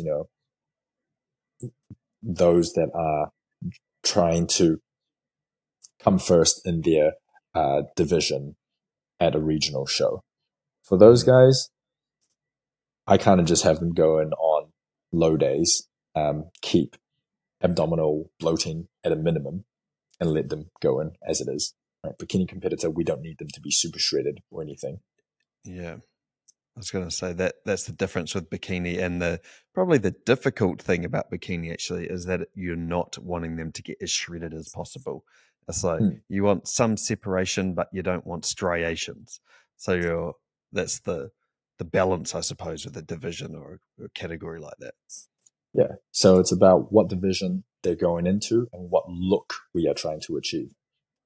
If Hmm. we have a super shredded bikini chick going into prep, okay, maybe doing something to blur the lines is a more appropriate peak week approach for them, Yeah, right? We tailor it to the criteria. It's more than just how do we get as jacked and as vascular and pumped as possible. yeah. Mm. And But what your about question is the probably more about, the peak week approaches for the more muscular classes. yeah, yeah. And that's exactly what I was about to ask. Actually, is you mentioned like obviously a bit of water manipulation, thin skin. So how do you get someone as dry as possible to reduce that subcutaneous water level? So to bring out the striations and the separations and the vascularity more. What is that component? How do you achieve that? Mhm. If we're just looking at how thin we can get the skin, Hmm. then it's about overall reducing inflammation in the body. So rest is going to be our best friend here. I would Hmm. always recommend someone to sleep for as long as they can, um, on peak week, just because a well-rested physique is going to be like a really crisp and sharp looking one. Yes. Over a stressed physique. It makes me think about our shows or Chloe's shows in the States.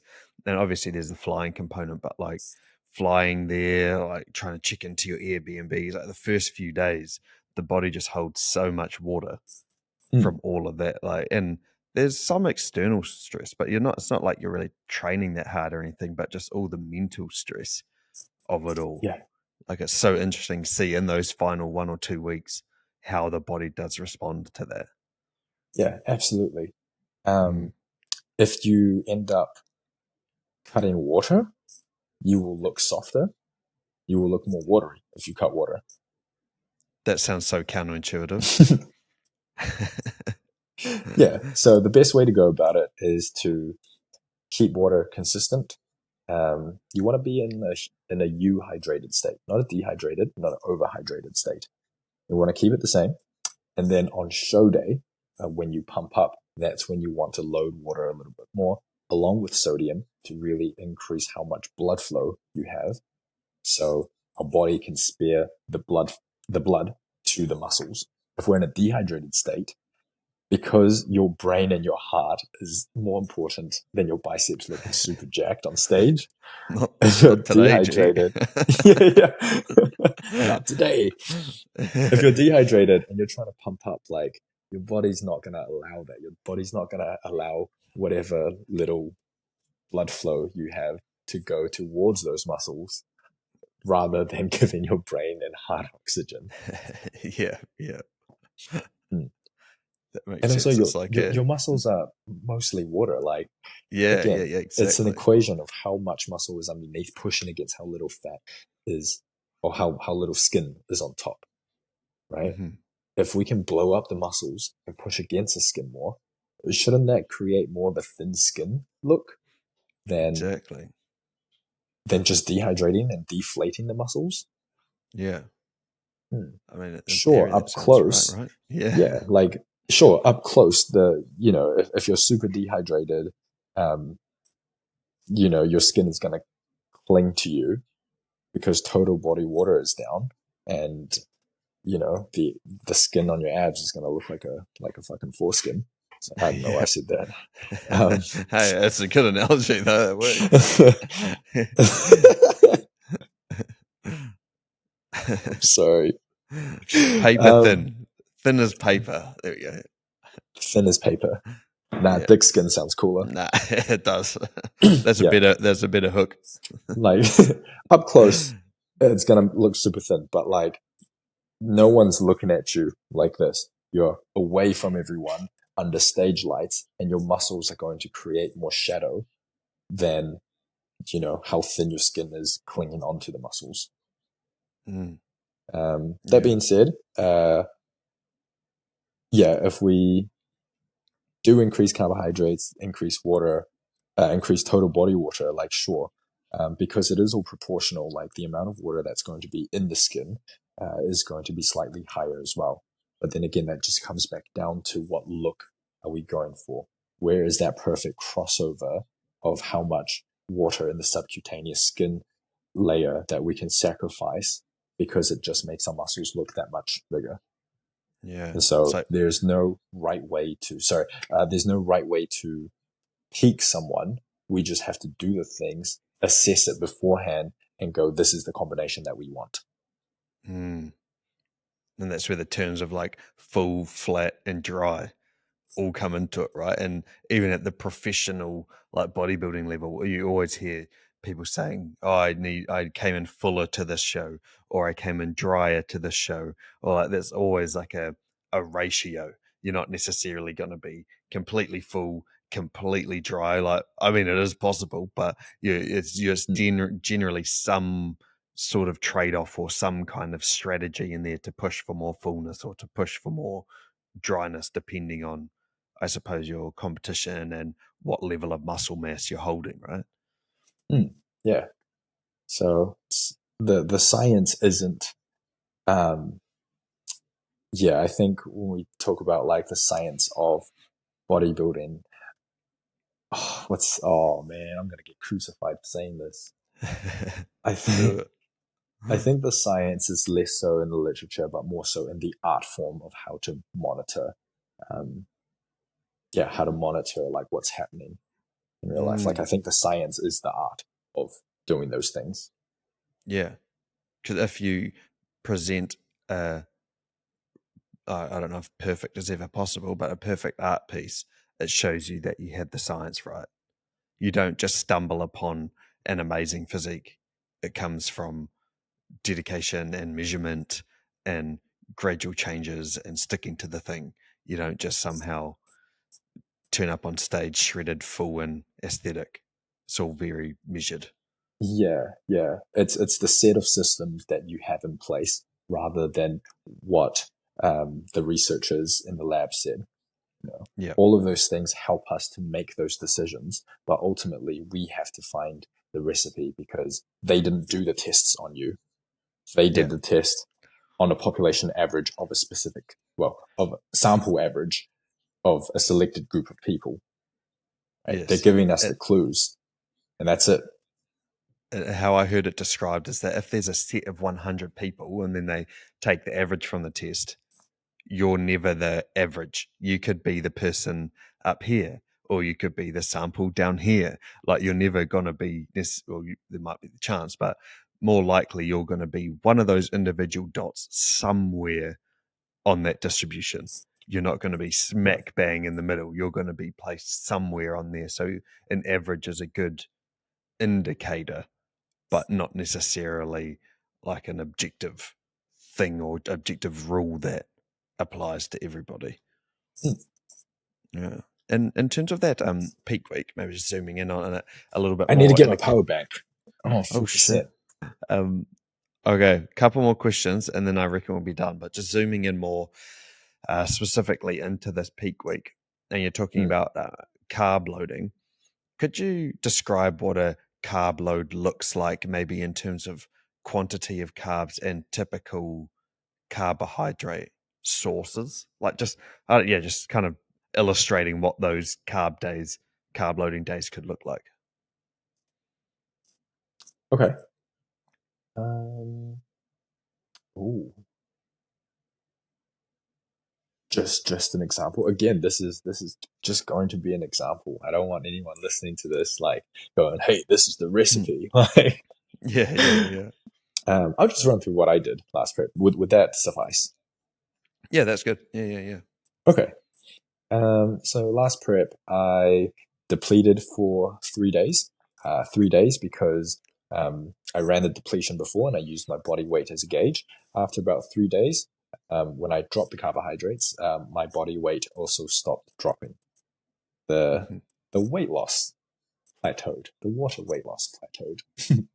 So Yeah. after 3 days, that's when I know, okay, cool. I'm probably pretty depleted at this stage, right? Because carbohydrate is associated with water weight as well.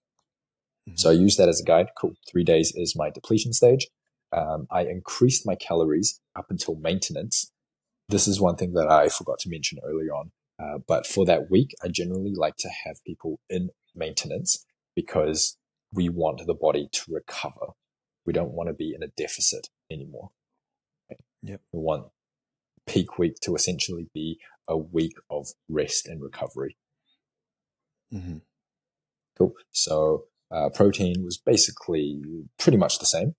Fats were really jacked up because carbohydrates had to be as close to zero as possible for that depletion stage to happen.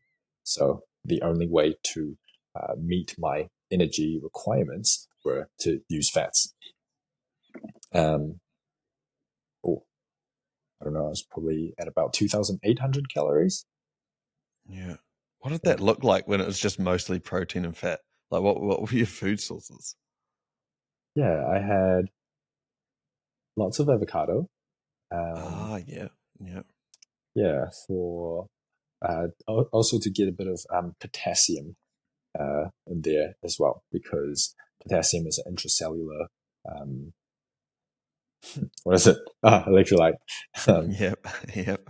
cation? What am I? Yeah. How specific are Uh, we going to be? it's Yeah. been a while since I've been at uni. Yeah. Yeah. So potassium is an intracellular electrolyte.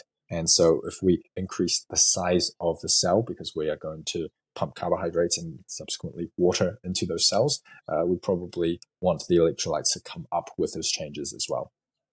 Mm-hmm. Shout out to Jake Rankin, who actually helped me with my peak week last year from Tourist Nutrition. Oh, nice.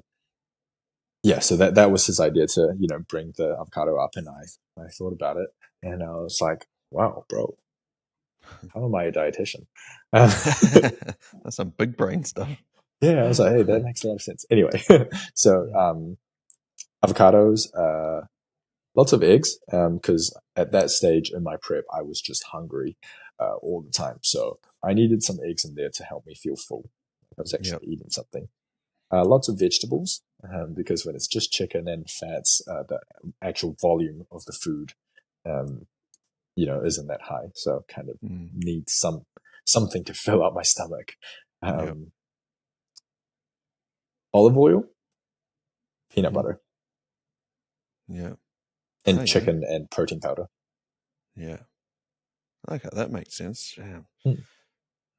You can actually make some pretty tasty meals out of that too.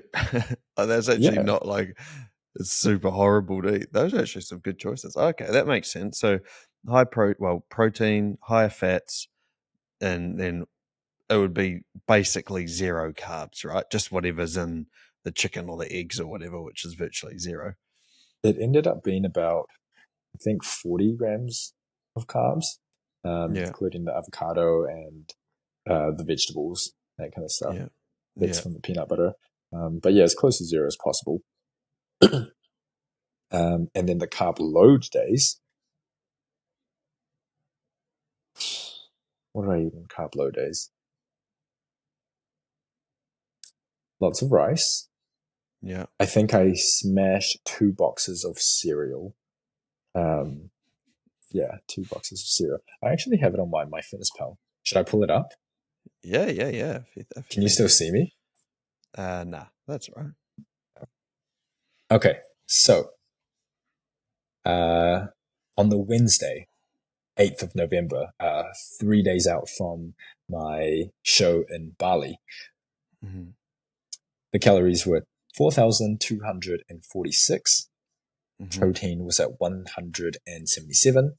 Fats were at 33 grams. And carbohydrates, 781 grams of carbs. Whoa, damn, bro. So I ran that for 2 days, and that was my carb load. So in total, probably 1,500, 1,600 grams of carbohydrates. That was my load. I have a pretty Wow. big load. Even eating that would be a chore, right?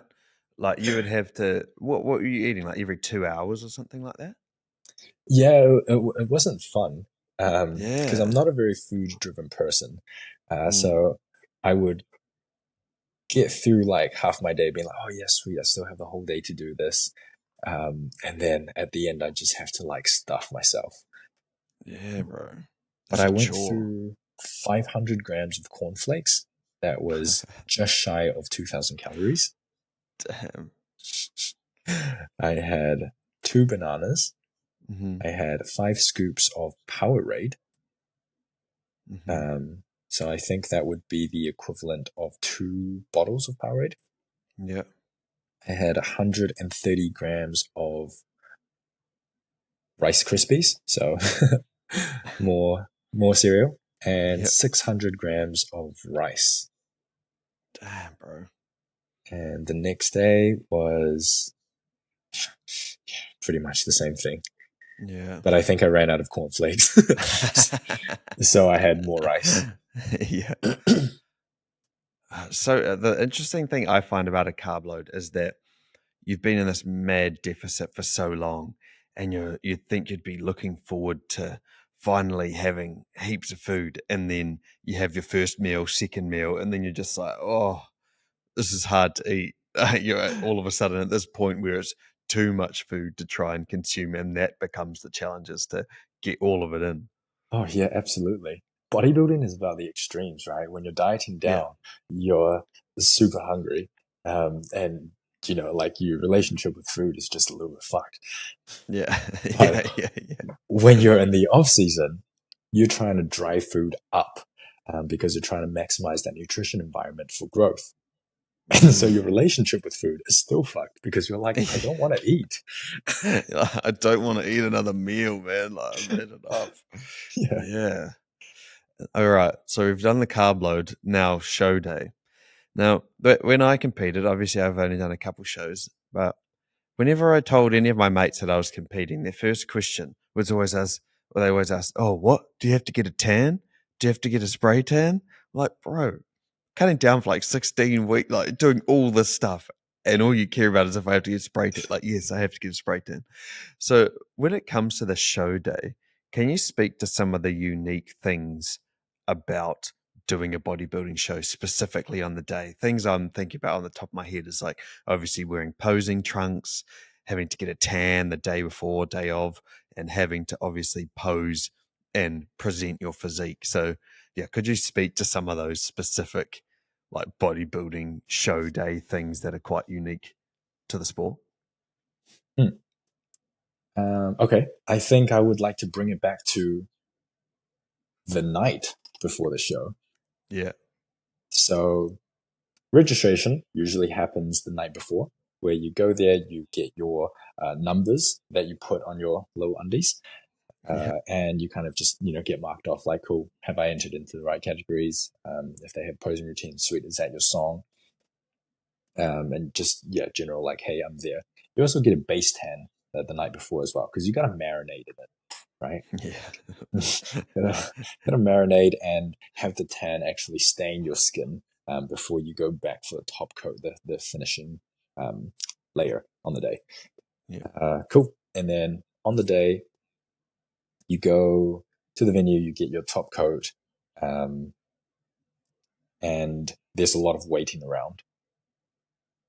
Yeah, Hmm. because you want to make sure that you're there to keep an eye on how the show is running. So if it gets bumped up early or if it's delayed, which often than not it is. Yes, Um, guys. Yeah. yeah, you're actually there to compete.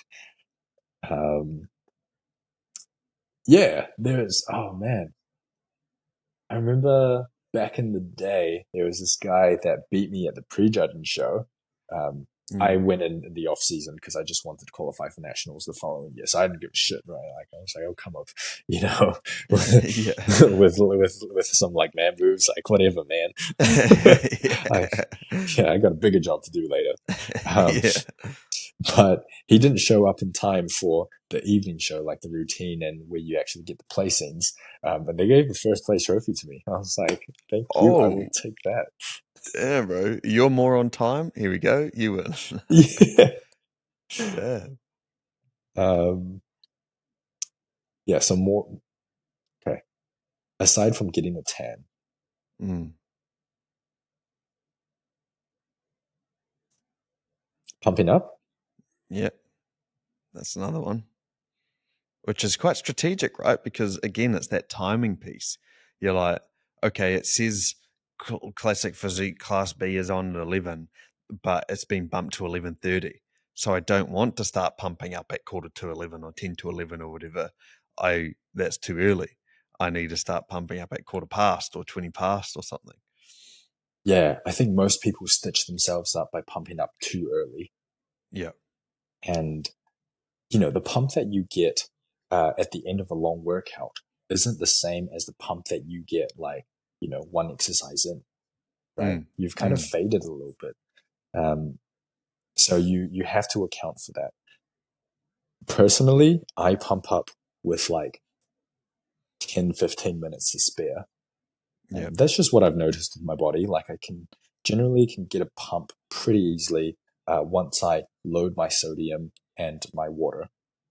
Yeah. Essentially, what I'll do is I'll have like Powerade powder ready on hand, and I will just make up like a liter of that fluid. I will chuck my salt in there. So there's my hydration, there's my sodium to increase blood pressure and therefore Hmm. blood volume. Um, and then there is, did I say carbohydrates? Yep. I think so. Oh, okay. And then there's the water to accommodate for that increase in blood pressure. So I have more water to be distributed to my muscles for that pump. Mm. So Yeah, I like that. I don't fuck with rice cakes. I don't fuck with like any of the edible stuff.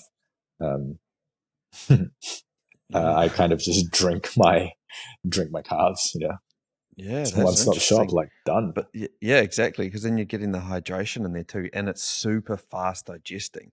Like say Mm. peanut butter and rice cakes would take so much longer to digest, and maybe that's the goal depending on the context, but so much longer to digest than some liquid carbs. Mm. Like liquid carbs would be straight into the blood system almost. Yeah, that's it. Mm. Are there any other random, unique things about a bodybuilding show day you can think of? Obviously, you're standing there in your undies in front of a crowd of people, but it's kind of self-explanatory. Yeah. For girls, going to the toilet. Oh yeah, not Yeah. getting splashback. Yep. Because once any sort of fluid makes contact with that tan, it is gonna run. Yep.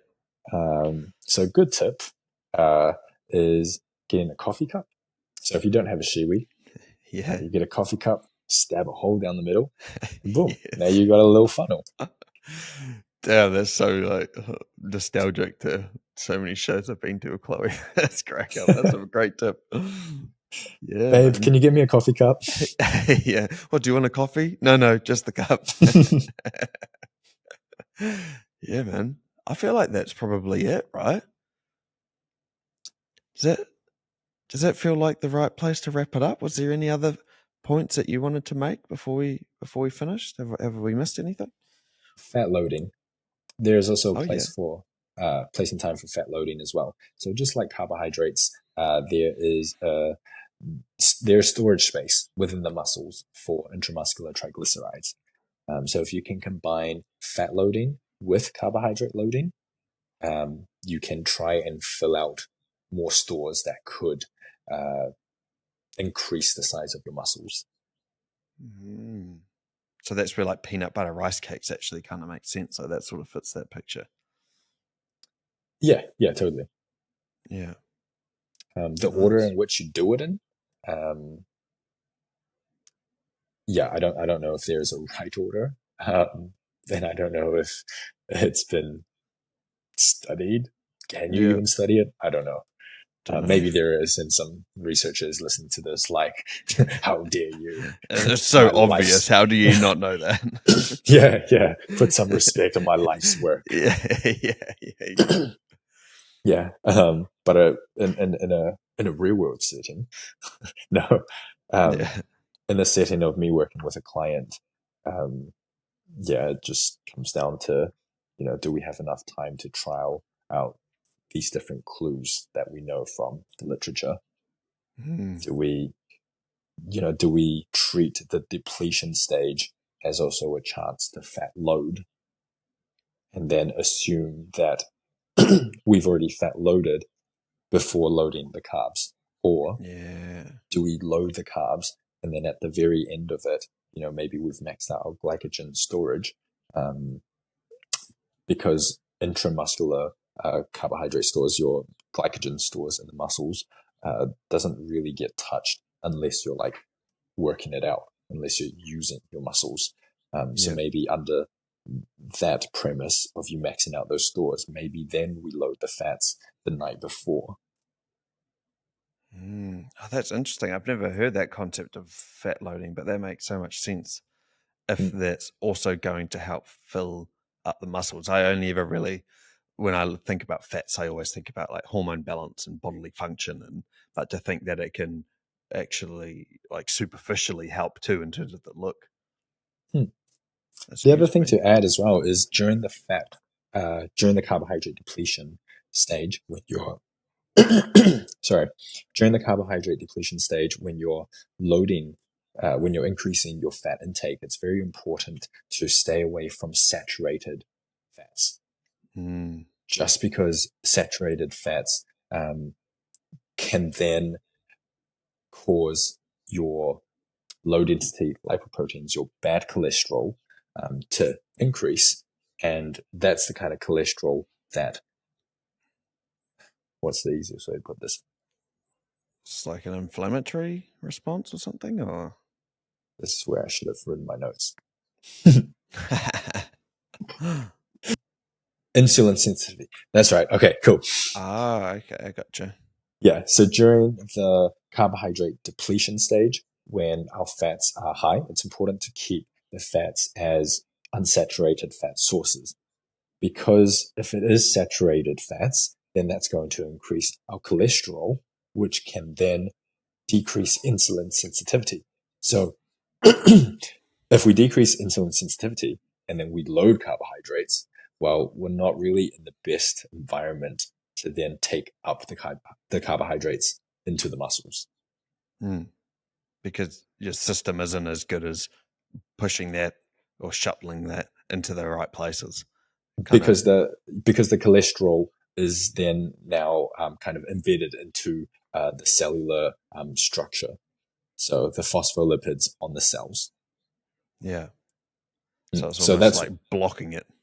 yeah. So that's one of the mechanisms of type 2 diabetes, is that when the person is at a very high body fat percentage, and their cholesterol levels are not ideal, it's the structural changes to your cells that prevent the insulin receptors to come to the surface for it to take up glucose, and then that's why you have high blood sugar. Right. I think the analogy I heard, it's like the key is in the lock, but it's not the right key to turn the lock or something like that. Like it's just blocking the glucose from being able to be stored. Uh, the key, yeah. So the key is the glucose, Yeah. and oh wait, No, the key is the um, cholesterol, but that's blocking it. So it's not able to turn it on when there's lots of glucose floating around in the body. how can the So key be the? Oh, okay, I see so what you're it saying. doesn't get utilized. Sorry, not stored. It does get stored, but it doesn't get utilized as effectively. Like it's blocking the lock, if that Yeah, makes yeah, sense. it's blocking the lock. Yeah, Yes. Yeah, yeah, yeah, yeah. yeah. I think the cholesterol is a key. It probably doesn't make sense because Yeah. it's not an It's a appropriate key. it's a key that doesn't turn the lock. That's what I'm saying. Yeah, yeah. It's just So like a bit of putty that someone's like jammed into the. yeah. Yeah. I like that. That was a real smooth. I'll use that as a soundbite. That was real smooth, I Yeah. reckon. All right. What do you reckon? Are we done? Was there any other points that you wanted to make? No, I think that's it. Got a little bit Yeah, messy man. there towards the end. Hey, with the power of editing, we can smooth it up a little bit, take out some of the long breaks we were both thinking. But Yeah. that was good, bro. I enjoyed that. It's really nice to do a deep dive purely into a bodybuilding prep, because a lot of the fat loss episodes I've done, like I'm aware that a lot of people or most people aren't bodybuilders, so I want to make it applicable to general population as well. But there are still a lot of people who listen who are specifically into the bodybuilding content. So I thought it made a lot of sense to do a bodybuilding focused episode. And it's not just saying, we make sure everything's in balance and we have fun while we're in a Yeah. calorie deficit, like that's great when your lifestyle, but there's an element to bodybuilding where if you want to get as shredded as possible, it might not be super fun, super holistic, and super balanced in the micro, like you say. In the So micro. Yeah. yeah, I like that, bro. Thank you for that. I appreciate your time, man. No, that's been super fun. Yeah, it definitely allowed me to tap into my autistic side and plan this out. I was actually thinking, maybe I can like figure out, a how-to guide to like Yeah, plan your prep, and then yeah, we can do this again. I'll get like a whiteboard or something, you know? yeah, bro. So you could start a YouTube series. Like, why not Yeah, start a YouTube channel on that kind of shit? Like, easy. actually, that's a great Yeah, idea. man. Yeah. I'm gonna have to Fuck go it. invest in a whiteboard now. Yeah. Invest, right? All right. We should probably wrap it up, Henry. Thanks again, man. I enjoyed that. I appreciate your time. And I hope your sunrise walk in the morning goes great.